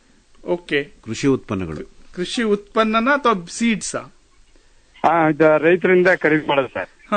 Commission agent? ಕೃಷಿ ಉತ್ಪನ್ನ ಸರ್. ಕಮಿಷನ್ ಏಜೆಂಟ್ ಅಥವಾ ಖರೀದಿ ವಿಕ್ರಿ ಮಾಡ್ತೀರಾ? ಖರೀದಿ ಮಾಡಿ ಕೊಡ್ತಾ ಇರೋದು. ನೀವು ಖರೀದಿ ಮಾಡಿದಾಗ ಕೆಲವೊಂದಕ್ಕೆ ಕಾಟನ್ ನೀವು ಖರೀದಿ ಮಾಡಿದಾಗ ಅಲ್ಲಿ RCM ಅಲ್ಲಿ ಟ್ಯಾಕ್ಸ್ ಕಟ್ಟಬೇಕಾಗುತ್ತೆ. ನೀವು ಅದನ್ನ ಮಾರಾಟ ಮಾಡಿದಾಗ ಸೆಟ್ ಆಫ್ ಮಾಡ್ಕೊಳ್ಬೇಕಾಗುತ್ತೆ. ಈಗ ಅದನ್ನ ಸರ್, ಅದೇ ಈಗ ನಾವು ಈಗ ಒಂದು ಸ್ಟಾಕ್ ಇಟ್ಟಿರ್ತೀವಿ ಸರ್, 1-2 ತಿಂಗಳು. ಈಗ 50 ರೂಪಾಯಿ ಖರೀದಿ ಮಾಡಿರ್ತೀವಿ, ಅಕಸ್ಮಾತ್ ಅದ್ 45 ರೂಪಾಯಿ ಮಾರ್ತೀವಿ, ಅದ್ರಲ್ಲಿ ಏನಾದ್ರು ನಮ್ಗೆ ಇಂಪೋರ್ಟ್ ಆಗುತ್ತೆ ಅಂತ. ಹೌದು, ನೀವು ಆ 45 ಮೇಲೆನೆ ಔಟ್ಪುಟ್ ಟ್ಯಾಕ್ಸ್ ಕೊಡಬೇಕಾಗುತ್ತೆ. ನಿಮ್ದು ಇನ್ಪುಟ್ ಟ್ಯಾಕ್ಸ್ ಉಳಿಯುತ್ತೆ, ಅಲ್ಲಿ ನೀವು ಮುಂದೆ ಅಡ್ಜಸ್ಟ್ ಮಾಡ್ಕೊಳ್ಬಹುದು. ಹಂಗಾಗುತ್ತಲ್ಲ ಸರ್? ಅದೇನು ಸರ್, ಈಗ ನಾವು ತೆಗೆದು ಸ್ಟಾಕ್ ಇಟ್ಕೊಂಡಿರ್ತೀವಿ 1-2 ತಿಂಗಳು, ನಿಮ್ ರೇಟ್ ಕಡಿಮೆ ಆದಾಗ ಅಡ್ಜಸ್ಟ್ ಆಗುತ್ತೆ. ನೀವು ಎಷ್ಟು ನೋಡಿ, GST ಇರೋದು ನೀವು ಎಷ್ಟು ಮಾರಾಟ ಮಾಡ್ತೀರಿ ಅಂದ್ರ ಮೇಲೆ, ಖರೀದಿ ಮೇಲೆ ನೀವು ಕೊಟ್ಟಿರ್ತೀರ, ಅದ್ರ ಲಾಭಾಂಶ ಸೇರಿ ನೀವು ಮಾರಾಟ ಮಾಡ್ತೀರಾ. ಬಟ್ ಕೆಲವೊಮ್ಮೆ ಮಾರ್ಕೆಟ್ ಫೋರ್ಸಸ್ ನಿಂದ ರೇಟ್ ಕಡಿಮೆ ಆಗುತ್ತೆ, ನಿಮ್ಗೆ ಲಾಸ್ ಆಗುತ್ತೆ. ಹೌದು ಸರ್. ಅವಾಗ ನೀವು ಎಷ್ಟಕ್ಕೆ ಮಾರಾಟ ಮಾಡ್ತೀರಾ ಅಷ್ಟಕ್ಕೆ GST ಕೊಡಬೇಕು, ಇದು ಅಡ್ಜಸ್ಟ್ ಆಗುತ್ತೆ. ಒಳ್ಳೇದು ರೇವಣ್ಣ ಅವರೇ. ಮುಂದಿನ ದೂರವಾಣಿ ಕರೆ. ನಮಸ್ತೆ ಆಕಾಶವಾಣಿ. ನಮಸ್ಕಾರ. ಯಾರು ಎಲ್ಲಿಂದ? ನಾನು ಮೈಸೂರು ಭೋಗಾದಿಂದ ಕುಮಾರ್ ದೇವ ಅಂತ ಹೆಸರು. ಹೇಳಿ ಕುಮಾರ್ ಅವರೇ. ಅದು ನಾನು actually gas delivery man sir. ನಮಗೆ ಈ ಕಸ್ಟಮರ್ಗಳು ಗ್ಯಾಸ್ ಡೆಲಿವರಿ ಹೋದಾಗ ನಮ್ಮ ಅಕೌಂಟ್ಗೆ ಗೂಗಲ್ ಪೇ ಕಳಿಸ್ತಾರೆ, ನಮ್ಮ ಪರ್ಸನಲ್ ಅಕೌಂಟ್ಗೆ. ಓಕೆ. ಅದು ಡೈಲಿ ಒಂದು 5,000 -6,000 7,000 ಅಲ್ಲಿ ಬರುತ್ತೆ. ಅದು ನಮಗೇನಾದ್ರೂ ಪ್ರಾಬ್ಲಮ್ ಆಗುತ್ತಾ ಅಂತ ಕೇಳಿದೆ. ಅಲ್ಲ, ನೀವು ಆ ದುಡ್ಡು ಯಾರಿಗೆ, ನಿಮ್ಮ ಓನರ್ಗೆ ಸಪ್ಲೈ ಮಾಡ್ತೀರಾ, ಟ್ರಾನ್ಸ್ಫರ್ ಮಾಡ್ತೀರಾ? ನಮ್ಮ ಅಕೌಂಟ್ಗೆ ಬಂದ್ಮೇಲೆ ನಾವು ಅದನ್ನ ATM ಅಲ್ಲಿ ಡ್ರಾ ಮಾಡಿ ಆಫೀಸ್ಗೆ ಕಟ್ಬಿಡ್ತೀವಿ ಕ್ಯಾಶ್ ರೂಪದಲ್ಲಿ. ATM ಅಲ್ಲಿ ಯಾಕೆ ವಿಡ್ರಾ ಮಾಡ್ತೀರಾ? ನೀವು ಅಕೌಂಟ್ ನಿಂದನೇ ಟ್ರಾನ್ಸ್ಫರ್ ಮಾಡಬಹುದಲ್ಲ? ಹೌದಾ? ನಮ್ಮ ಅದೇ ಸ್ವಲ್ಪ ಅಲ್ಲಿ ಅಕೌಂಟಿಂಗ್ ಪ್ರಾಬ್ಲಮ್ ಆಗುತ್ತೆ. ಕ್ಯಾಶ್ ಅಲ್ಲ, ನೀವು ATM ವಿಡ್ರಾ ಮಾಡಿ ನಿಮ್ ಓನರ್ಗೆ ಕೊಟ್ಟರು ಪ್ರಾಬ್ಲಮ್ ಇಲ್ಲ, ನಿಮಗೆ ನೋಟಿಸ್ ಬರಲ್ಲ ಅಷ್ಟಕ್ಕೆ. ಬಟ್ ಒಂದ್ ವೇಳೆ ಬಂದ್ರೆ ನೀವು ಇದನ್ನ ವಿವರಣೆ ಕೊಡಿ, ನಾನು ಗ್ಯಾಸ್ ಡೆಲಿವರಿ ಮ್ಯಾನ್ ಇದ್ದೀನಿ, ನನಗೆ ಕಸ್ಟಮರ್ ಕೆಲವೊಬ್ರು ನನ್ನ ಇದಕ್ಕೆ ಪೇ ಮಾಡ್ತಾರೆ, ನಾನು ತಗೊಳ್ತೀನಿ, ನಮ್ಮ ಓನರ್ ಹೇಳಿದಾರೆ ತಗೊಳ್ತೀನಿ, ಅದನ್ನ ಈ ರೀತಿ ನಿಮ್ ಬ್ಯಾಂಕ್ ಪಾಸ್ಬುಕ್ ಅಲ್ಲಿ ನೀವು ವಿಡ್ರಾ ಮಾಡಿರೋ ಡಿಟೇಲ್ ಇರುತ್ತೆ ATM ನಿಂದ, ಹೌದು ಸರ್. ನಿಮ್ ಬ್ಯಾಂಕ್ ಸ್ಟೇಟ್ಮೆಂಟ್ ಅಲ್ಲಿ ಎಲ್ಲ ಇರುತ್ತೆ. ನಿಮ್ಗೆ ಇಂಡಿವಿಜುವಲ್ ಆಗಿ ಗ್ಯಾಸ್ ದುಡ್ಡು ಬಂದಿರೋದು 800 700, ಸೊ ಅದನ್ನ ನೀವು ವಿವರಣೆ ಕೊಟ್ರೆ ಡೆಫಿನೆಟ್ಲಿ ಡಿಪಾರ್ಟ್ಮೆಂಟ್ ಎಕ್ಸೆಪ್ಟ್ ಮಾಡುತ್ತೆ ಬಂದ್ರೆ. ಬಟ್ ಅವರಿಗೆ ಚಾರ್ಜ್ ಆಗುತ್ತೆ. ATM 5 ಸರ್ತಿ ಮಾತ್ರ ವಿಡ್ರಾ ಮಾಡಬಹುದು, ಅದು ನಮ್ಮ ಡಿಪಾರ್ಟ್ಮೆಂಟ್ ಅಂಡರ್. ಹಂಗಾಗಿ ಅವ್ರು ಯೋಚನೆ ಮಾಡಬೇಕು ಅಕೌಂಟ್ ಟ್ರಾನ್ಸ್ಫರ್ ಬೆಟರ್ ಅಂತ, ಅದಕ್ಕೆ ಮಾಡಬಹುದು. ಒಳ್ಳೇದು ಸರ್. ಮುಂದಿನ ದೂರವಾಣಿ ಕರೆ. ನಮಸ್ತೆ ಆಕಾಶವಾಣಿ. ಹಲೋ, ನಮಸ್ತೆ ಸರ್, ಹೇಳಿ. ನಾನು ಪಾಂಡವಪುರದಿಂದ ಮುರಾರಿರಾವ್ ಅಂತ ಹೇಳಿ ಮುರಾರಿರಾವ್. ಒಬ್ಬ ಸಣ್ಣ ವ್ಯಾಪಾರಸ್ಥ ನಾನು. ನಂದು ಟರ್ನ್ ಓವರ್ ಇವತ್ತೆಲ್ಲಾನು ವರ್ಷಕ್ಕೆ 8 ರಿಂದ 10 ಲಕ್ಷ ಆಗ್ಬಹುದು ಅಷ್ಟೇನೆ. ಅದಕ್ಕೂ ನಾವು ಪರ್ಚೇಸ್ ಮಾಡಿರೋ ಬಿಲ್ ಮೇಲೆ GST ಅಂತ ಹಾಕ್ತಾರಲ್ಲ, ಅದು ನಾವು ಪಡೆಯೋ ವಿಧಾನ ಹೇಗೆ? ಇಲ್ಲ, ನೀವು ನೋಡಿ, ಈ ಸರಕು ಬರ್ತಾವಲ್ಲ, ಮ್ಯಾನುಫ್ಯಾಕ್ಚರ್ ಆಗಿ ಬರಬಹುದು ಅಥವಾ ಪ್ರೊಡ್ಯೂಸ್ ಆಗಿ ಬರಬಹುದು. ಆ ಸರಕಿಗೆ ಲಯಬಿಲಿಟಿ ಇದ್ದಾಗ ಅವ್ರದ್ದು ಟರ್ನ್ ಓವರ್ 40 ಲಕ್ಷದ ಮೇಲೆ ಇರ್ತದೆ. ಹೀಗಾಗಿ ಅವ್ರು GST ಹಾಕ್ಲೇಬೇಕು. ಈಗ ನಮ್ ಬಿಲ್ ಮೇಲೆ ಸರ್ GST CST ಅಂತ ಹೇಳಿ. ಹೌದು, ಅವ್ರು ಕಲೆಕ್ಟ್ ಮಾಡ್ತಾರೆ. ತಗೊಳಕ್ ಆಗೋದಿಲ್ವಾ? ಇಲ್ಲ ಇಲ್ಲ ಇಲ್ಲ, ಯಾಕಂದ್ರೆ ನಿಮಗೆ GST ಇಲ್ಲ. ನೀವು ಒಂದ್ ವೇಳೆ ರಿಜಿಸ್ಟ್ರೇಷನ್ ತಗೊಂಡ್ರೆ ನೀವು ಅದನ್ನ ಇನ್ಪುಟ್ ತಗೊಂಡು ಔಟ್ಪುಟ್ ಅಡ್ಜಸ್ಟ್ ಮಾಡಬಹುದು. ಇಲ್ಲ, ಬೇಕಿಲ್ಲ, ನಿಮ್ಗೆ ರಿಜಿಸ್ಟ್ರೇಷನ್ ಬೇಕಿಲ್ಲ. ನೀವು ಅದನ್ನ ಹಾಕಿರ್ತಾರೆ. ಹೌದು ಹೌದು, ನೀವು ಎಲ್ಲ ಸರಕಿಗೆ ಇರುತ್ತೆ, GST ಇದ್ದೇ ಇರುತ್ತೆ. ಸರಿ ಸರ್, ಥ್ಯಾಂಕ್ ಯು. ಒಳ್ಳೇದು ಸರ್. ಮುಂದಿನ ದೂರವಾಣಿ ಕರೆ. ನಮಸ್ತೆ ಆಕಾಶವಾಣಿ. ಹಲೋ, ನಮಸ್ಕಾರ, ಹೇಳಿ ಸರ್, ಯಾರು ಎಲ್ಲಿಂದ? 3 ಜನ ಗಣ್ಯರಿಗೂ ನಮಸ್ಕಾರ ಸರ್. ನಾನು ನಂದಿಗುಡಿಯಿಂದ ಮಹೇಶ್ ನಾಯಕ ಮಾತಾಡ್ತಾ ಇದ್ದೀನಿ. ನಮಸ್ತೆ, ಹೇಳಿ. ನನ್ನ ವಯಸ್ಸು 41 ವರ್ಷ ಸರ್. ಸಿಂಪಲ್ ಆಗಿ 3 ಪ್ರಶ್ನೆ ಇದೆ, ದಯವಿಟ್ಟು ಕೋಆಪರೇಟ್ ಮಾಡಿ. ಮೊದಲನೇದು ಸರ್, ತಾವು GST ಅಧಿಕಾರಿಗಳು ಇವತ್ತು ಬಡವ್ರಕ್ಕಿಂತ ಬೆಲ್ಲ ಶಾಪ್ ಮೇಲೆ GST ಅಗಸ್ತಾ ಇದ್ದೀರಾ, ಅದನ್ನ ತಪ್ಪಿಸ್ಬಿಟ್ಟು ದಯವಿಟ್ಟು. ನಾನು ಮನೆಗೆ ಕಾರ್ ನಿಂತ್ಕೊಂಡಿರ್ತೀನಿ, ಮೈ ತುಂಬ ಮಣ ತಿನ್ನ ಹಾಕೊಂಡಿರ್ತೀನಿ. ಈ ದೇಶ ಸಾಲದೆ ಸ್ವಿಸ್ ಬ್ಯಾಂಕ್ ಅಲ್ಲಿ ನಾನು ದುಡ್ಡು ಮಾಡಿದ್ದೀನಿ. ನಿಮ್ ಪ್ರಶ್ನೆ ಕರೆಕ್ಟ್ ಆಗಿ ಕೇಳಿ ಸರ್, ಇವೆಲ್ಲ ಎಕ್ಸ್ಪ್ಲನೇಷನ್ ಬೇಡ. ಈಗ ಪ್ರಶ್ನೆ ಕೇಳಿ. ಜಾಸ್ತಿ ಕಮ್ಮಿ ಅಂತಿಲ್ಲ, ತೆರಿಗೆ ಇದು. ತೆರಿಗೆ ಎಲ್ಲರಿಗೂ ಒಂದೇ, ಮಳೆ ಎಲ್ರಿಗೂ ಒಟ್ಟಿಗೆ ಬರುತ್ತೆ. ಹಂಗೆ ಪರೋಕ್ಷ ತೆರಿಗೆ, ಬೇದ್ರೆ ಅವ್ರು ಹೇಳಿದಾಗೆ ಇದು ಪರೋಕ್ಷ ತೆರಿಗೆ, ಎಲ್ರಿಗೂ ಒಂದೇ ರೇಟ್ ಇರುತ್ತೆ. ನೀವು ಒಂದು ಟಿವಿ ತಗೊಂಡ್ರೆ ಕೋಟ್ಯಾಧಿಪತಿಗೆ ಎಷ್ಟು ಟ್ಯಾಕ್ಸ್ ಇರುತ್ತೆ, ಇನ್ನು ಮಿಡ್ಲ್ ಕ್ಲಾಸ್ನವನಿಗೂ ಅಷ್ಟೇ ಟ್ಯಾಕ್ಸ್ ಇರುತ್ತೆ. ಧನ್ಯವಾದಗಳು ಮಹೇಶ್. ಮುಂದಿನ ಕರೆಗೆ ಹೋಗ್ತೀವಿ ಸರ್. ಕುಲಕರ್ಣಿ ಅವರು, ಬಹಳಷ್ಟು ಜನಕ್ಕೆ ಇನ್ನೊಂದು ಸಮಸ್ಯೆ ಎಲ್ಲಿ ಬರ್ತಾ ಇದೆ ಅಂತ ಹೇಳಿದ್ರೆ, ಕೆಲವರು ಈ GST ಬಿಲ್ ಕೊಡಿ ಅಂತ ಇಸ್ಕೊಳ್ತಾರೆ ಸಪ್ಲೈ ಮಾಡಿದ್ದಕ್ಕಾಗಿ. ನಮ್ಮ ಸಂಸ್ಥೆಗೆ ನೀವು ಕೊಡ್ತೀರಿ, ಯಾವುದೇ ಸರ್ಕಾರಿ ಸಂಸ್ಥೆ ಕೇಂದ್ರ ಸರ್ಕಾರ, ಅವರು ಅದನ್ನ ಕ್ಲೇಮ್ ಮಾಡ್ತೀವಿ, ಅದಕ್ಕೆ ಡಾಕ್ಯುಮೆಂಟ್ಸ್ ಕೊಡಿ ಅಂತ ಎಲ್ಲ ಕೇಳ್ತಾರೆ. ಅದೇನು ಕ್ಲೇಮ್ ವಾಪಸ್ ಮಾಡಕ್ ಬರುತ್ತಾ ಅವರಿಗೆ? ಇಲ್ಲ, ಎರಡು ಇರುತ್ತೆ. ಒಂದು, ಈ ಕೆಲವೊಂದು ಫ್ಯಾಕ್ಟರಿ ಮ್ಯಾನುಫ್ಯಾಕ್ಚರಿಂಗ್ ಯೂನಿಟ್ಸ್ ಇರುತ್ತಲ್ಲ, ಅವರು ಇನ್ಪುಟ್ ಟ್ಯಾಕ್ಸ್ ತಗೊಳ್ಳೋ ಸಲುವಾಗಿ ನೀವು GST ರಿಜಿಸ್ಟ್ರೇಷನ್ ಮಾಡ್ಕೊಳ್ಳಿ ಅಂತ, ಆ ರೀತಿ ಇರುತ್ತೆ. ಆಮೇಲೆ ಗವರ್ಮೆಂಟ್ ಡಿಪಾರ್ಟ್ಮೆಂಟ್ಸ್ ಅಥವಾ even private organisations GST registered ಇದ್ರೆ ಅವ್ರಿಗೆ ಒಂದೇನೋ ಅಥೆಂಟಿಸಿಟಿ, ಇವರು ರೆಗ್ಯುಲರ್ ಆಗಿ ಅಕೌಂಟ್ಸ್ ಮೇಂಟೈನ್ ಮಾಡಿದ್ದಾರೆ, ರಿಲಯಬಿಲಿಟಿ, ಇವ್ರ ಜೊತೆ ವ್ಯವಹಾರ ಮಾಡಬಹುದು ಅನ್ನೋದಕ್ಕೆ ಅವ್ರು GST ಬಿಲ್ ಕೇಳ್ತಾರೆ. ಅದು ರಿಜಿಸ್ಟ್ರೇಷನ್ ಸರ್ಟಿಫಿಕೇಟ್ ಕೇಳಿರ್ತಾರೆ. ಅದು ಬಿಟ್ರೆ GST ರಿಜಿಸ್ಟ್ರೇಷನ್ ಇಲ್ಲದೆ ಇರೋರ್ ಜೊತೆ ವಹಿವಾಟು ಮಾಡಬಾರ್ದು ಅಂತ ಯಾವ ಕಾನೂನು ಇಲ್ಲ. ಏನೋ ಕ್ಲೇಮ್ ಆಗುತ್ತೆ, ಹಾಗಾಗಿ ನೀವು ನಮಗೆ ರಶೀದಿ ಕೊಡಿ ಅಂತ ಹಗಲೆಲ್ಲ ಕೇಳ್ತಾರೆ. ಈಗ ನಾವು ಆಕಾಶವಾಣಿಯಿಂದ ಒಂದು ಸೇವೆ ಕೊಡ್ತಾ ಇದ್ದೇವೆ, ಅಡ್ವರ್ಟೈಸ್ಮೆಂಟ್ ಮತ್ತೊಂದು, ಅದಕ್ಕೆ ನಾವು 18% ಟ್ಯಾಕ್ಸ್ ವಿಧಿಸ್ತೀವಿ. ಸೊ 9% ಕೇಂದ್ರಕ್ಕೆ ಹೋಗುತ್ತೆ, ರಾಜ್ಯಕ್ಕೆ 9%. ಅದನ್ನು ಕೊಡುವಾಗ ನಮಗೆ ಕೊಟ್ಟಂತ ಕ್ಲೈಂಟ್ಗಳು ಕೆಲವರು ನಮಗೆ ಅದು ಬಿಲ್ ಕೊಡಿ, GST ಇದು ಕೊಡಿ, ನಮಗೆ ನಾವು ಕ್ಲೇಮ್ ಮಾಡ್ತೀವಿ. ಅದೇನ್ ಕ್ಲೇಮ್ ಮಾಡ್ತಾರೆ? ಕ್ಲೇಮ್ ಏನು ಆಗಲ್ಲ, ಅಲ್ಲಿ ಇನ್ವಾಯ್ಸ್ ಕೊಡ್ಬೇಕು. ನೀವು ಇನ್ವಾಯ್ಸ್ ಕೊಡ್ತೀವಿ ಅಷ್ಟೇ. ಅದು GST ಮೆನ್ಷನ್ ಆಗಿರುವ ಕಲೆಕ್ಟೆಡ್ ಅವ್ರು ಕ್ಲೇಮ್ ಮಾಡ್ತೀವಿ ಅಂದ್ರೆ ನಿಮ್ಮ ಕಮರ್ಷಿಯಲ್ ವಿಂಗ್. ಹೌದು, ಕಮರ್ಷಿಯಲ್ ವಿಂಗ್ ನಾನು ಹೇಳ್ತಿರೋದು. ಈಗ ನೀವು ಉದಾಹರಣೆಗೆ ನೀವು ಒಂದು ಫರ್ಟಿಲೈಸರ್ ಕಂಪನಿ ಅವರಿಗೆ ನಿಮ್ಗೆ ಅಡ್ವರ್ಟೈಸ್ಮೆಂಟ್ ಕೊಟ್ಟಿದ್ದಾರೆ, ನೀವು ಅವರಿಗೆ 1 ಲಕ್ಷ ತಗೊಂಡು 1,18,000 ಬಿಲ್ ಮಾಡ್ತೀರಾ ಅಂದ್ರೆ ಟ್ಯಾಕ್ಸ್ ಇನ್ವಾಯ್ಸ್ ಕೊಡ್ತೀವಿ. 1 ಲಕ್ಷ ಪ್ಲಸ್ 18,000 GST ಹಾಕ್ತೀರಾ. ಅವರು ಫರ್ಟಿಲೈಸರ್ ಮಾರುವಾಗ ಅವರಿಗೆ ಇನ್ಪುಟ್ ಟ್ಯಾಕ್ಸ್ ಏನಿರುತ್ತಲ್ಲ, ಅದು ಕೇವಲ ಫರ್ಟಿಲೈಸರ್ ಮೇಲೆ ಅಲ್ಲ, ಇದು ಗೂಡ್ಸ್ ಅಂಡ್ ಸರ್ವಿಸ್, ಇದು ಸಹ ಅವ್ರ ವ್ಯಾಪಾರದ ಭಾಗ. ಹೌದು, ಇದನ್ನು ಅವ್ರು ಇನ್ಪುಟ್ ಟ್ಯಾಕ್ಸ್ ಕ್ಲೇಮ್ ಮಾಡಬಹುದು.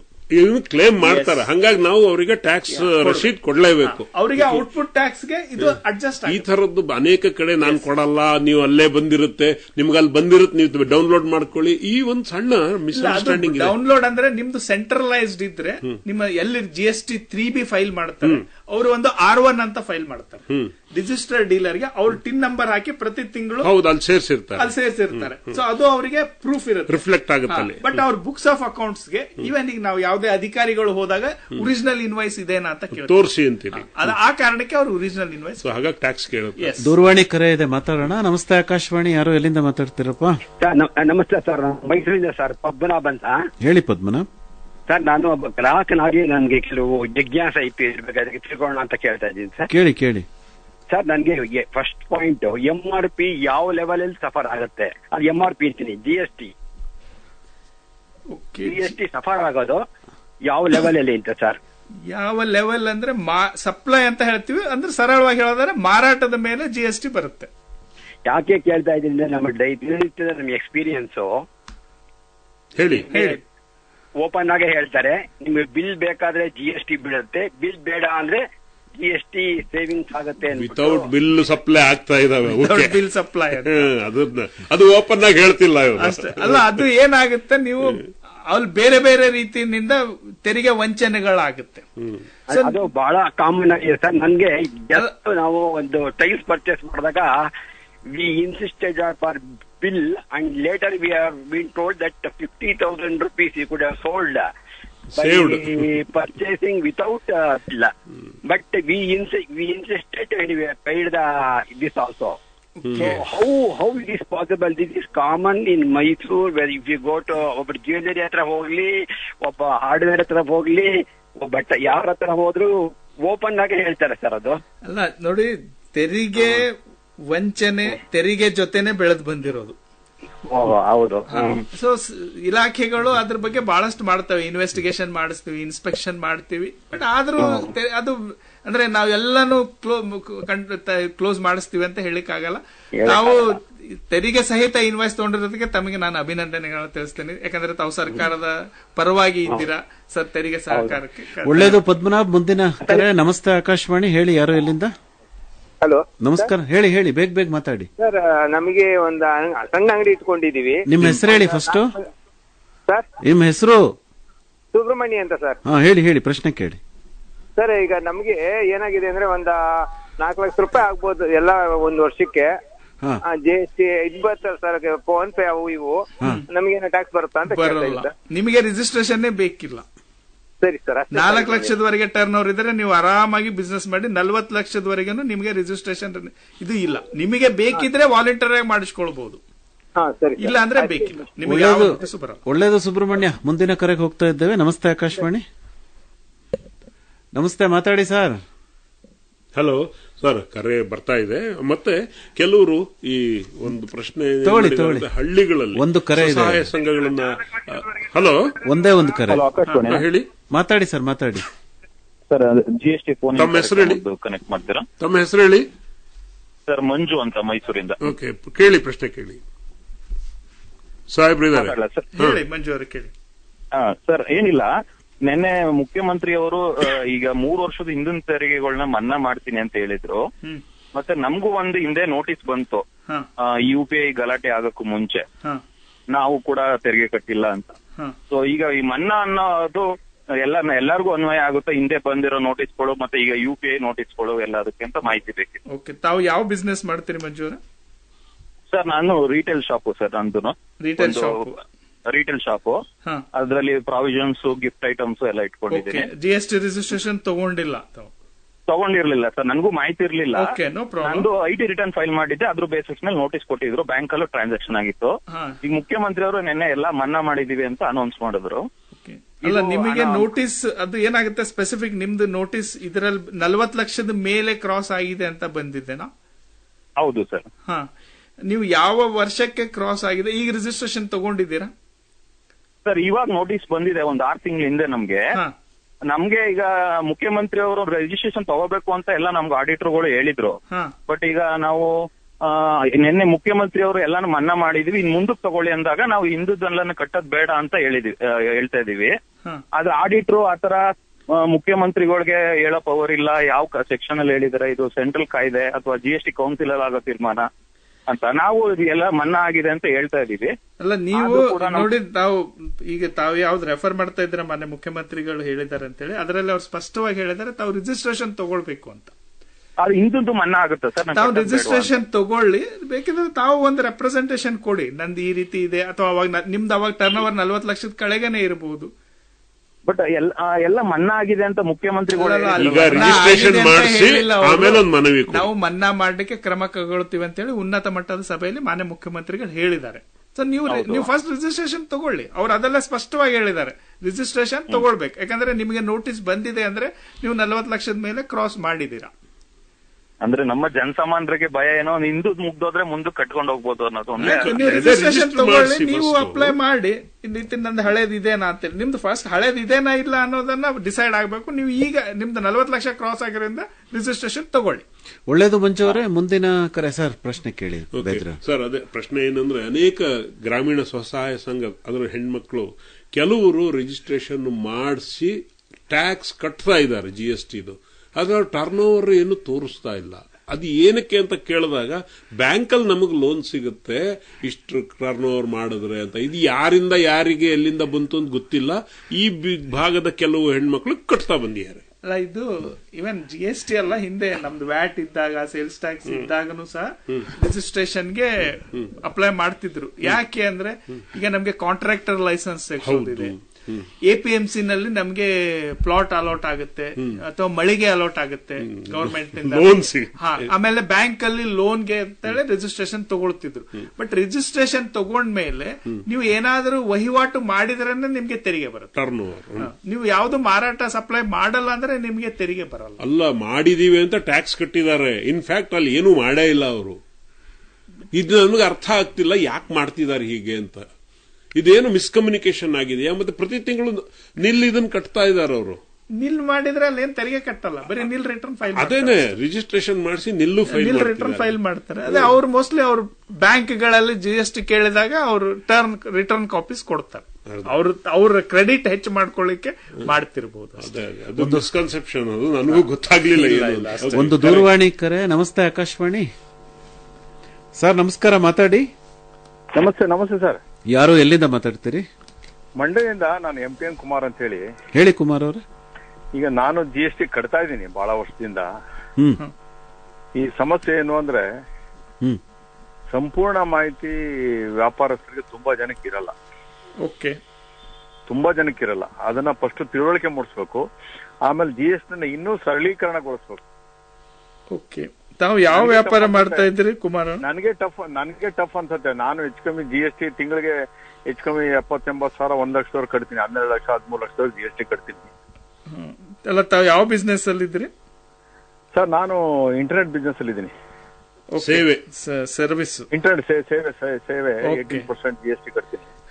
ಅಲ್ಲ, ನೀವು ಹೇಳಕ್ ಪ್ರಯತ್ನ ಪಡ್ತಿರೋದು ಎಜುಕೇಟ್ ಮಾಡಬೇಕು ವ್ಯಾಪಾರಿಗಳನ್ನ ಅಂತ. ಹೌದೌದು.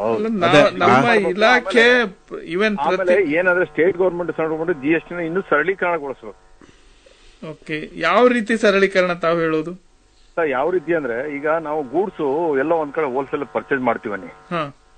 ಈಗ ನಾವು ಇನ್ಪುಟ್ ತಗೋತೀವಿ, ಮತ್ತೆ ಔಟ್ಪುಟ್ ಬಂದಿದ್ದ ಔಟ್ಪುಟ್ ಮತ್ತೆ ಇನ್ಪುಟ್ ತಗೊಂಡು ಮತ್ತೆ ನಮ್ಮ ಅಕೌಂಟ್ ತಗೋತೀವಿ. ಇದರಲ್ಲಿ ಬಹಳಷ್ಟು ಗೊಂದಲ ಇದೆ, ಕನ್ಫ್ಯೂಸ್ ಆಗತ್ತೆ. ಎಲ್ಲರೂ ಎಲ್ಲಾ ದೊಡ್ಡ ಎಡಿಟರ್ ತಗೋಕಾಗಲ್ಲ, ಎಲ್ಲರೂ ಬೇಕಿಲ್ಲ.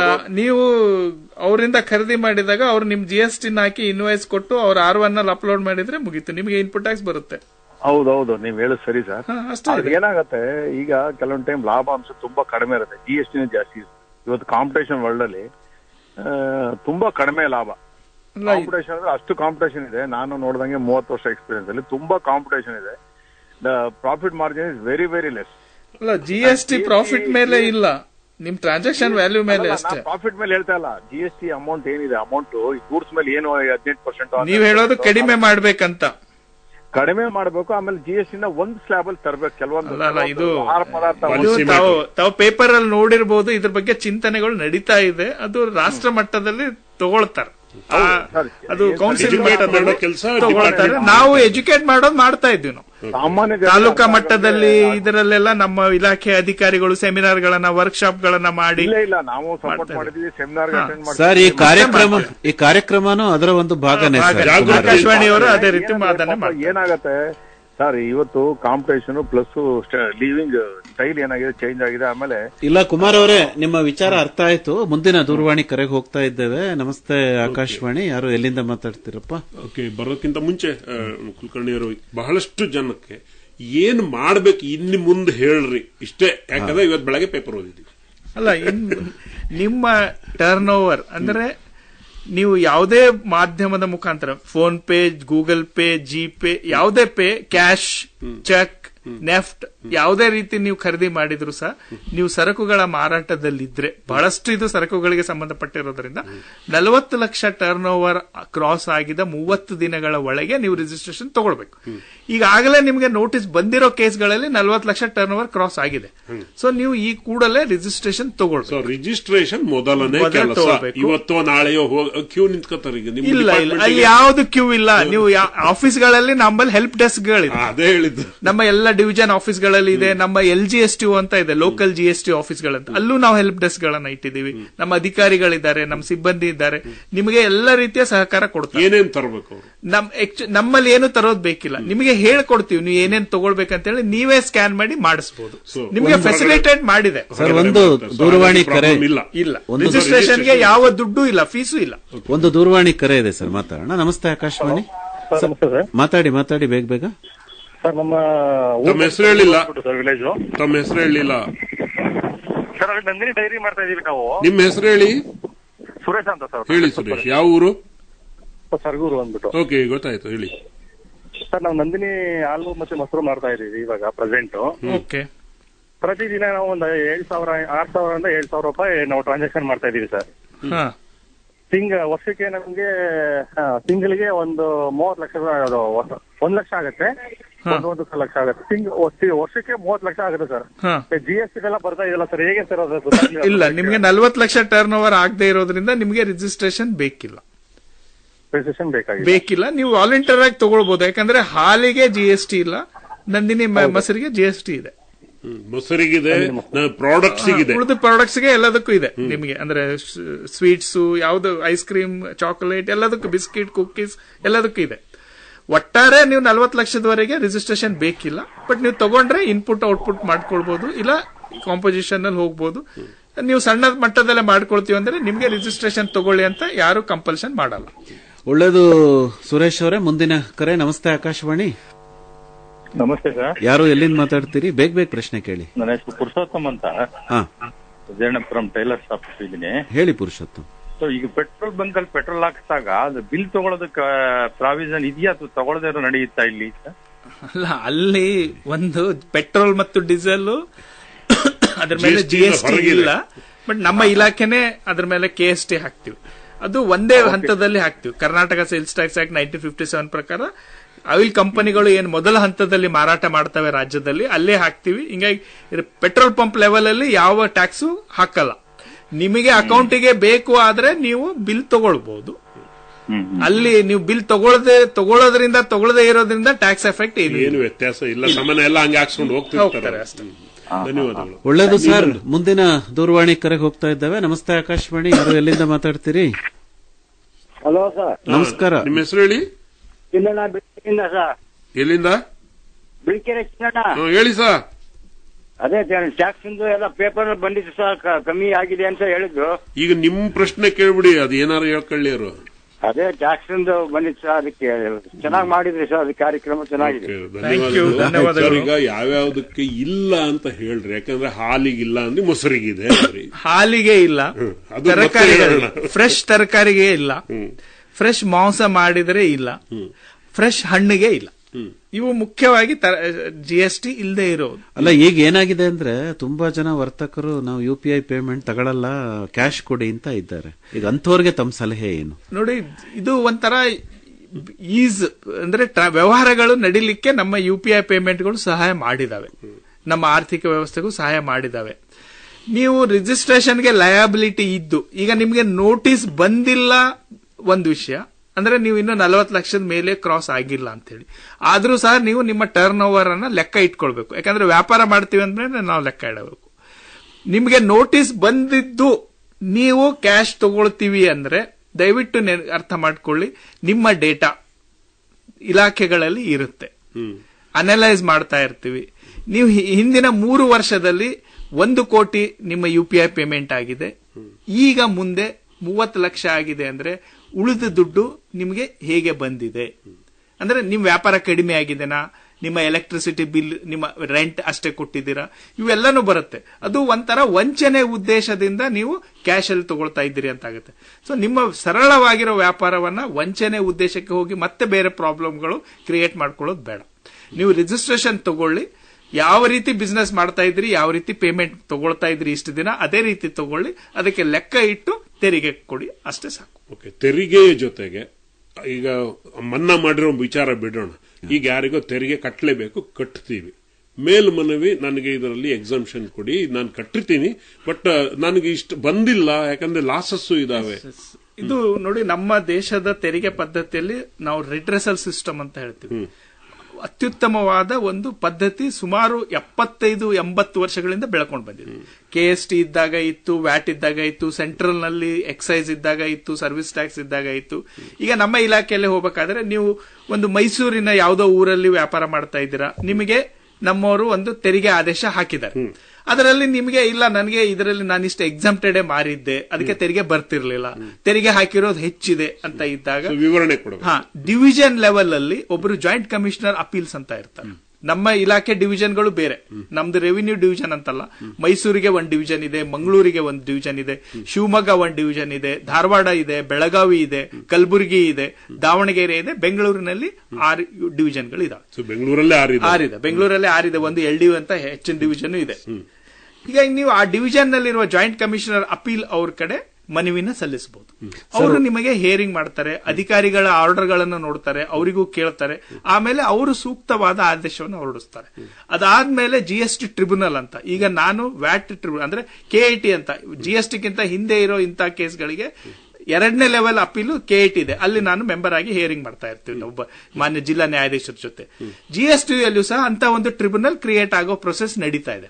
ನಿಮಗೆ JC ಅಪೀಲ್ ಅವರಿಂದಲೂ ನಿಮಗೆ ಇದು ನಿಮ್ಮ ಪರಿಹಾರ ಸಿಗ್ಲಿಲ್ಲ ಅಂತ ನಿಮಗೆ ಅನಿಸಿದ್ರೆ ನೀವು GST ಟ್ರಿಬ್ಯುನಲ್ಗೆ ಹೋಗ್ಬಹುದು. ಆಮೇಲೆ ಹೈಕೋರ್ಟ್ ಇರುತ್ತೆ, ಆಮೇಲೆ ಸುಪ್ರೀಂ ಕೋರ್ಟ್. ಸೊ ಈ ದೇಶದಲ್ಲಿ ಯಾವುದೇ ಒಂದು ಅನ್ಯಾಯ ಆಗಿದೆ ಅಂತ ಯಾವುದೇ ಪ್ರಜೆಗೆ ಅನಿಸಿದ್ರೆ ಅವರು ಸುಪ್ರೀಂ ಕೋರ್ಟ್ ವರೆಗೆ ಹೋಗ್ತಾರೆ. ಒಂದು ಕಡೆಯ ದೂರವಾಣಿ ಕರೆ ತಗೊಂಡ್ಬೋಣ ಸರ್ ಈ ಕಾರ್ಯಕ್ರಮದ್ದು. ನಮಸ್ತೆ, ಆಕಾಶವಾಣಿ, ಯಾರು, ಎಲ್ಲಿಂದ? ಸರ್ ನಮಸ್ಕಾರ, ನಾನು ನಾಗರಾಜ್ ಅನ್ಬಿಟ್ಟು JK ಟೈಪ್ಸ್ ರಿಟೈರ್ಡ್ ಎಂಪ್ಲಾಯಿ. ಕೇಳಿ ಸರ್, ಕಡೆ ಕಾಲರ್ ನೀವೇನೆ, ಪ್ರಶ್ನೆ ಕೇಳಿ. ಒಳ್ಳೇದು, ಇನ್ನೇನಿಲ್ಲ ಸರ್, GST ಬಗ್ಗೆ ಮಾತಾಡ್ತಾ ಇದ್ರೆ ಅದಕ್ಕೆ ನೆನಪಾಯ್ತು, ನಂಬರ್ ತಗೊಂಡ್ ಮಾಡ್ತಾ ಇದ್ದೀನಿ ನಿಮಗೆ. ಪ್ರಶ್ನೆ ಕೇಳಿ ಸರ್ ಬೇಗ. ಪ್ರಶ್ನೆ ಏನಂತ ಅಂದ್ರೆ, ನನಗೆ ಸ್ವಲ್ಪ ರೆಂಟ್ ಬರ್ತದೆ, ಅವರೆಲ್ಲ ಗೂಗಲ್ ಪೇ ಮಾಡ್ತಾರೆ, ಅದು ಏನ್ ಸಮಸ್ಯೆ ಆಗಲ್ವಾ? ಆದ್ರೂ ನಾನು ಏನ್ ಮಾಡ್ಬೇಕು ಮುಂದಕ್ಕೆ ಅಷ್ಟೇ. ನಾಗರಾಜ್ ಅವರೇ, ತಮಗೆ ರೆಂಟ್ ಮನೆಗಳಿಗೆ ಅಂದ್ರೆ ಮನೆಗಳನ್ನ ವಾಸಕ್ಕೆ ಕೊಟ್ಟಿರೋದು ಬರುತ್ತೆ ಅಥವಾ ಅಂಗಡಿಗಳಿಂದ ಬರುತ್ತೆ? ಇಲ್ಲ, ಅಂಗಡಿ ಇಲ್ಲ, ಮನೆ ವಾಸ ಕೊಟ್ರ ಸರ್. ನಾನ್ ಕೆಳಗಡೆ ಇದ್ದೀನಿ, ಮೇನೆ ಸ್ವಲ್ಪ ಕೊಟ್ಟಿದ್ದೀನಿ ಸರ್. ಅಷ್ಟೇ? ಒಂದೇ ಮನೆ? ಒಂದೇ ಮನೆ. ಎಷ್ಟು ರೆಂಟ್ ಬರುತ್ತೆ? ಎಂಟಂತ ಅಂದ್ರೆ ಒಂದು ನೋಡಿ, ಮನೆ 35-45 ಸಾವಿರ ಅಂದ್ರೆ 50,000 ಹತ್ರ ಬರ್ತದೆ ಸರ್ ತಿಂಗಳಿಗೆ. ಮನೆಯನ್ನು ವಾಸಕ್ಕೆ ಕೊಟ್ರೆ ಆ ರೆಂಟ್ಗೆ GST ಇಲ್ಲ. ಓಹೋ, ಸರಿ ಸರ್. ಅದಕ್ಕೆ GST ಇಲ್ಲ, ನಿಮಗೆ ಯಾವ್ದು ತೊಂದರೆ ಇಲ್ಲ. ಕಮರ್ಷಿಯಲ್ ರೆಂಟ್ ಜೊತೆ ನೀವು ಮನೆ ರೆಂಟ್ ತಗೊಳ್ತಿದ್ದು ಅವು 2 ಸೇರಿ 20 ಲಕ್ಷದ ಮೇಲೆ ಆಗ್ತಿದ್ರೆ ನಿಮಗೆ GST ರಿಜಿಸ್ಟ್ರೇಷನ್ ಬರುತ್ತೆ. ಕಮರ್ಷಿಯಲ್ ರೆಂಟ್ಗೆ ಮಾತ್ರ GST ಬರುತ್ತೆ. ಆದ್ರೆ 50,000 ಬರ್ತಾ ಇರೋದ್ರಿಂದ ಇನ್ಕಮ್ ಟ್ಯಾಕ್ಸ್ ಅಲ್ಲಿ ಅವರಿಗೆ ಅಲ್ಲಿ 6 ಲಕ್ಷದ ಮೇಲೆ ತೋರಿಸುತ್ತದೆ ಅಲ್ಲ, ಅಲ್ಲಿ ಬರುತ್ತೆ, ಬಟ್ GST ಇಲ್ಲ. ಬಟ್ ಇನ್ಕಮ್ ಟ್ಯಾಕ್ಸ್ ಅವರ ವಿವರಣೆ ಕೇಳ್ತಾರೆ. ಕಾರ್ಪೊರೇಷನ್ ಟ್ಯಾಕ್ಸ್ ಎಲ್ಲ ಕಟ್ತಾ ಇದೀನಿ ಸರ್. ಅಲ್ಲ, ಅದೆಲ್ಲ ಬೇರೆ, ಆಸ್ತಿ ತೆರಿಗೆ. ಒಳ್ಳೇದು, ರೆಂಟ್ಗೆ GST ಇಲ್ಲ. ಒಳ್ಳೇದು ನಾಗರಾಜ್ ಅವರೇ, ಕರೆ ಮಾಡೋದಕ್ಕೆ ವಂದನೆಗಳು ಸರ್. ಕಡೆಯದಾಗಿ ನಿಮ್ಮ ಸಂದೇಶ ವರ್ತಕರಿಗೆ, ಸಣ್ಣ ವರ್ತಕರಿಗೆ, ಎಲ್ಲರಿಗೂ ಒಂದು ಧೈರ್ಯ ತುಂಬಿ, ನೀವು ಗಾಡಿ ಬಿಡಿ ಆಗೋ ಅಗತ್ಯ ಖಂಡಿತ ಇಲ್ಲ. ಏನೇ ಇದ್ರೂ ಬಂದು ಕಾಣಬೇಕು ನಿಮ್ಮ ಹತ್ತಿರದ GST ಅಧಿಕಾರಿ. ನಮ್ಮ ವಾಣಿಜ್ಯ ತೆರಿಗೆ ಇಲಾಖೆ, ಕರ್ನಾಟಕ ಸರ್ಕಾರದ ವಾಣಿಜ್ಯ ತೆರಿಗೆ ಇಲಾಖೆ ವಿಭಾಗಗಳಲ್ಲಿ, ಆಮೇಲೆ ಲೋಕಲ್ GST ಆಫೀಸ್ಗಳು ಅಂತಿದ್ದಾವೆ, ಸಬ್ GST, ಉಪ GST ಕಚೇರಿಗಳು ಅಂತ ಕೆಲವೊಂದು ತಾಲೂಕಾ ಮಟ್ಟದಲ್ಲಿ, ಉಪವಿಭಾಗ ಮಟ್ಟದಲ್ಲೂ ಇದೆ. ನಿಮಗೆ ಯಾವುದೇ ರೀತಿಯ ತೊಂದರೆಗಳು ಅಥವಾ ಕ್ಲಾರಿಫಿಕೇಶನ್ಸ್ ಬೇಕಾದ್ರೆ ಅಲ್ಲಿ ನಮ್ಮ ಹೆಲ್ಪ್ ಡೆಸ್ಕ್ಗಳಿದೆ, ಅಲ್ಲಿಗೆ ಹೋಗಬಹುದು. ಆಮೇಲೆ ಯಾರ್ದು ಟರ್ನ್ ಓವರ್ 40 ಲಕ್ಷದ ಮೇಲೆ ಆಗಿರುತ್ತೆ, ನೀವು ದಯವಿಟ್ಟು ರಿಜಿಸ್ಟ್ರೇಷನ್ ತಗೊಂಡು ಕಾಂಪ್ಲಯನ್ಸ್ ಮಾಡಿ ತೆರಿಗೆ ಸರಳವಾಗಿ ಇರೋ ಪದ್ಧತಿಯನ್ನ ಯಾಕಂದ್ರೆ ಇದು ವಿಶ್ವದಲ್ಲಿಯೇ ಬಹಳ ಕ್ರಾಂತಿಕಾರಿಯಾದ ಒಂದು ತೆರಿಗೆ ವ್ಯವಸ್ಥೆ ಅಂತ ಹೆಸರಾಗಿದೆ. ಸೊ ಆ ತೆರಿಗೆಯ ಜೊತೆ ಸಹಕಾರ ನೀಡಿ ದೇಶ ಮತ್ತು ರಾಜ್ಯದ ಅಭಿವೃದ್ಧಿಯಲ್ಲಿ ತಾವು ಹಿಸ್ಸೆದಾರರಾಗಿ ಅಂತ ನಾನು ತಮ್ಮಲ್ಲಿ ವಿನಂತಿ. ವ್ಯಾಪಾರಸ್ಥರಿಗೆ ಯಾವುದೇ ತೊಂದರೆ ಆಗಲ್ಲ. ಯಾಕೆ ಅಂದ್ರೆ ಅವರೇನ್ ಕೈಯಿಂದ ಕಟ್ಟಲ್ಲ. ಕಾಂಪೋಸಿಷನ್ ಟ್ಯಾಕ್ಸ್ ನವರಿಗೆ ಮಾತ್ರ ಅವರ ಲಾಭಾಂಶದಲ್ಲಿ ಒಂದು ಅಂಶವನ್ನು ಕಟ್ತಾರೆ ಅನ್ನೋದು ಬಿಟ್ರೆ ಉಳಿದ ಎಲ್ಲಿಯೂ ವ್ಯಾಪಾರಸ್ಥರಿಗೆ ಏನೂ ಆಗಲ್ಲ. ಯಾವುದೇ ಇಂಡೈರೆಕ್ಟ್ ಟ್ಯಾಕ್ಸ್ ಅನ್ನ ನೀವು ಕಲೆಕ್ಟ್ ಮಾಡಿ ಗ್ರಾಹಕರಿಂದ ಕಲೆಕ್ಟ್ ಮಾಡಿ ಕಟ್ಟೋದಿರುತ್ತೆ. ನೀವು ಟ್ರಾನ್ಸಾಕ್ಷನ್ ಮಾಡಿದ್ದೀರಿ, ಪೋಸ್ಟ್ಮ್ಯಾನ್ ಜಾಬ್. ಕೇಳಬೇಡಿ, ಖಂಡಿತ ರಿಜಿಸ್ಟ್ರೇಷನ್ ಮಾಡಿಸಿ, ಇಂಟ್ರೆಸ್ಟ್ ಇದ್ರೆ ಬೇರೆಯವರು ಮಾಡಿಸಿ. ಕೇಳುಗರೆ, ಇದುವರೆಗೂ ಗೂಡ್ಸ್ ಅಂಡ್ ಸರ್ವಿಸಸ್ ಟ್ಯಾಕ್ಸ್ ಕುರಿತಾದ ನಿಮ್ಮೆಲ್ಲ ಸಂದೇಹಗಳಿಗೆ ಉತ್ತರಿಸಿದವರು ಕರ್ನಾಟಕದ ವಾಣಿಜ್ಯ ತೆರಿಗೆ ಇಲಾಖೆಯ ಅಪರ ಆಯುಕ್ತರು ಹಾಗೆ ಕರ್ನಾಟಕ ಮೇಲ್ಮನವಿ ನ್ಯಾಯಾಧಿಕರಣದ ಸದಸ್ಯರಾದ ಪದ್ಮಾಕರ ಆರ್ ಕುಲಕರ್ಣಿ ಅವರು. ನಿಮ್ಮೆಲ್ಲ ಪ್ರಶ್ನೆಗಳಿಗೆ ಉತ್ತರಿಸಿದ ಪದ್ಮಾಕರ ಆರ್ ಕುಲಕರ್ಣಿ ಅವರಿಗೆ ಹಾಗೆ ಕರೆ ಮಾಡಿದಂತಹ ರಾಜ್ಯದ ಮೂಲೆಯಿಂದ ಕರೆ ಮಾಡಿದಂತಹ ನಮ್ಮೆಲ್ಲ ಕರೆ ಮಾಡಿದಂತಹ ನಮ್ಮೆಲ್ಲ ಆತ್ಮೀಯ ಅಭಿಮಾನಿ ಕೇಳುಗರಿಗೆ ಮತ್ತೊಮ್ಮೆ ನಾವು ವಂದಿಸ್ತಾ ಇದ್ದೇವೆ. ಮತ್ತೆ ಇದೇ ರೀತಿಯ ಕಾರ್ಯಕ್ರಮಗಳಲ್ಲಿ ಭೇಟಿ ಆಗ್ತಾ ಇರೋಣ. ವಂದನೆಗಳು ಪದ್ಮಾಕರ್ ಅವರೇ, ತಮಗೂ ನಮಸ್ಕಾರ. ನಮಸ್ಕಾರ, ಧನ್ಯವಾದಗಳು ಕೇಶವಮೂರ್ತಿ ಅವರೇ ಮತ್ತು ಶ್ರೀ ಬೇದ್ರೆ ಅವರಿಗೆ ಧನ್ಯವಾದ. ನಮಸ್ತೆ ಸರ್. ನಮಸ್ತೆ. ಇದುವರೆಗೆ ಜಿಎಸ್ಟಿ ತೆರಿಗೆ ಕುರಿತ ನೇರ ಫೋನ್ ಇನ್ ಕಾರ್ಯಕ್ರಮದಲ್ಲಿ ಕೇಳುಗರ ಪ್ರಶ್ನೆಗಳಿಗೆ ಉತ್ತರಿಸಿದವರು ಬೆಂಗಳೂರಿನ ವಾಣಿಜ್ಯ ತೆರಿಗೆ ಇಲಾಖೆಯ ಅಪರ ಆಯುಕ್ತರು ಹಾಗೂ ಕರ್ನಾಟಕ ಮೇಲ್ಮನವಿ ಪ್ರಾಧಿಕಾರದ ಸದಸ್ಯರಾದ ಪದ್ಮಾಕರ ಆರ್ ಕುಲಕರ್ಣಿ. ಇವರೊಂದಿಗೆ ಭಾಗವಹಿಸಿದ್ದವರು ಎನ್ ಕೇಶವಮೂರ್ತಿ ಹಾಗೂ ಬೇದ್ರೆ ಮಂಜುನಾಥ್. ತಾಂತ್ರಿಕ ಸಹಕಾರ ಪಿ ರಮೇಶ್, ಶಿವಲಿಂಗೇಗೌಡ, ಚಂದ್ರಹಾಸ್ ಹಾಗೂ ವಿನಯ ಸಿಂಹ. ಈ ನೇರ ಫೋನ್ ಇನ್ ಕಾರ್ಯಕ್ರಮ ಆಕಾಶವಾಣಿ ಮೈಸೂರು ಕೇಂದ್ರದಿಂದ ಪ್ರಸಾರವಾಯಿತು.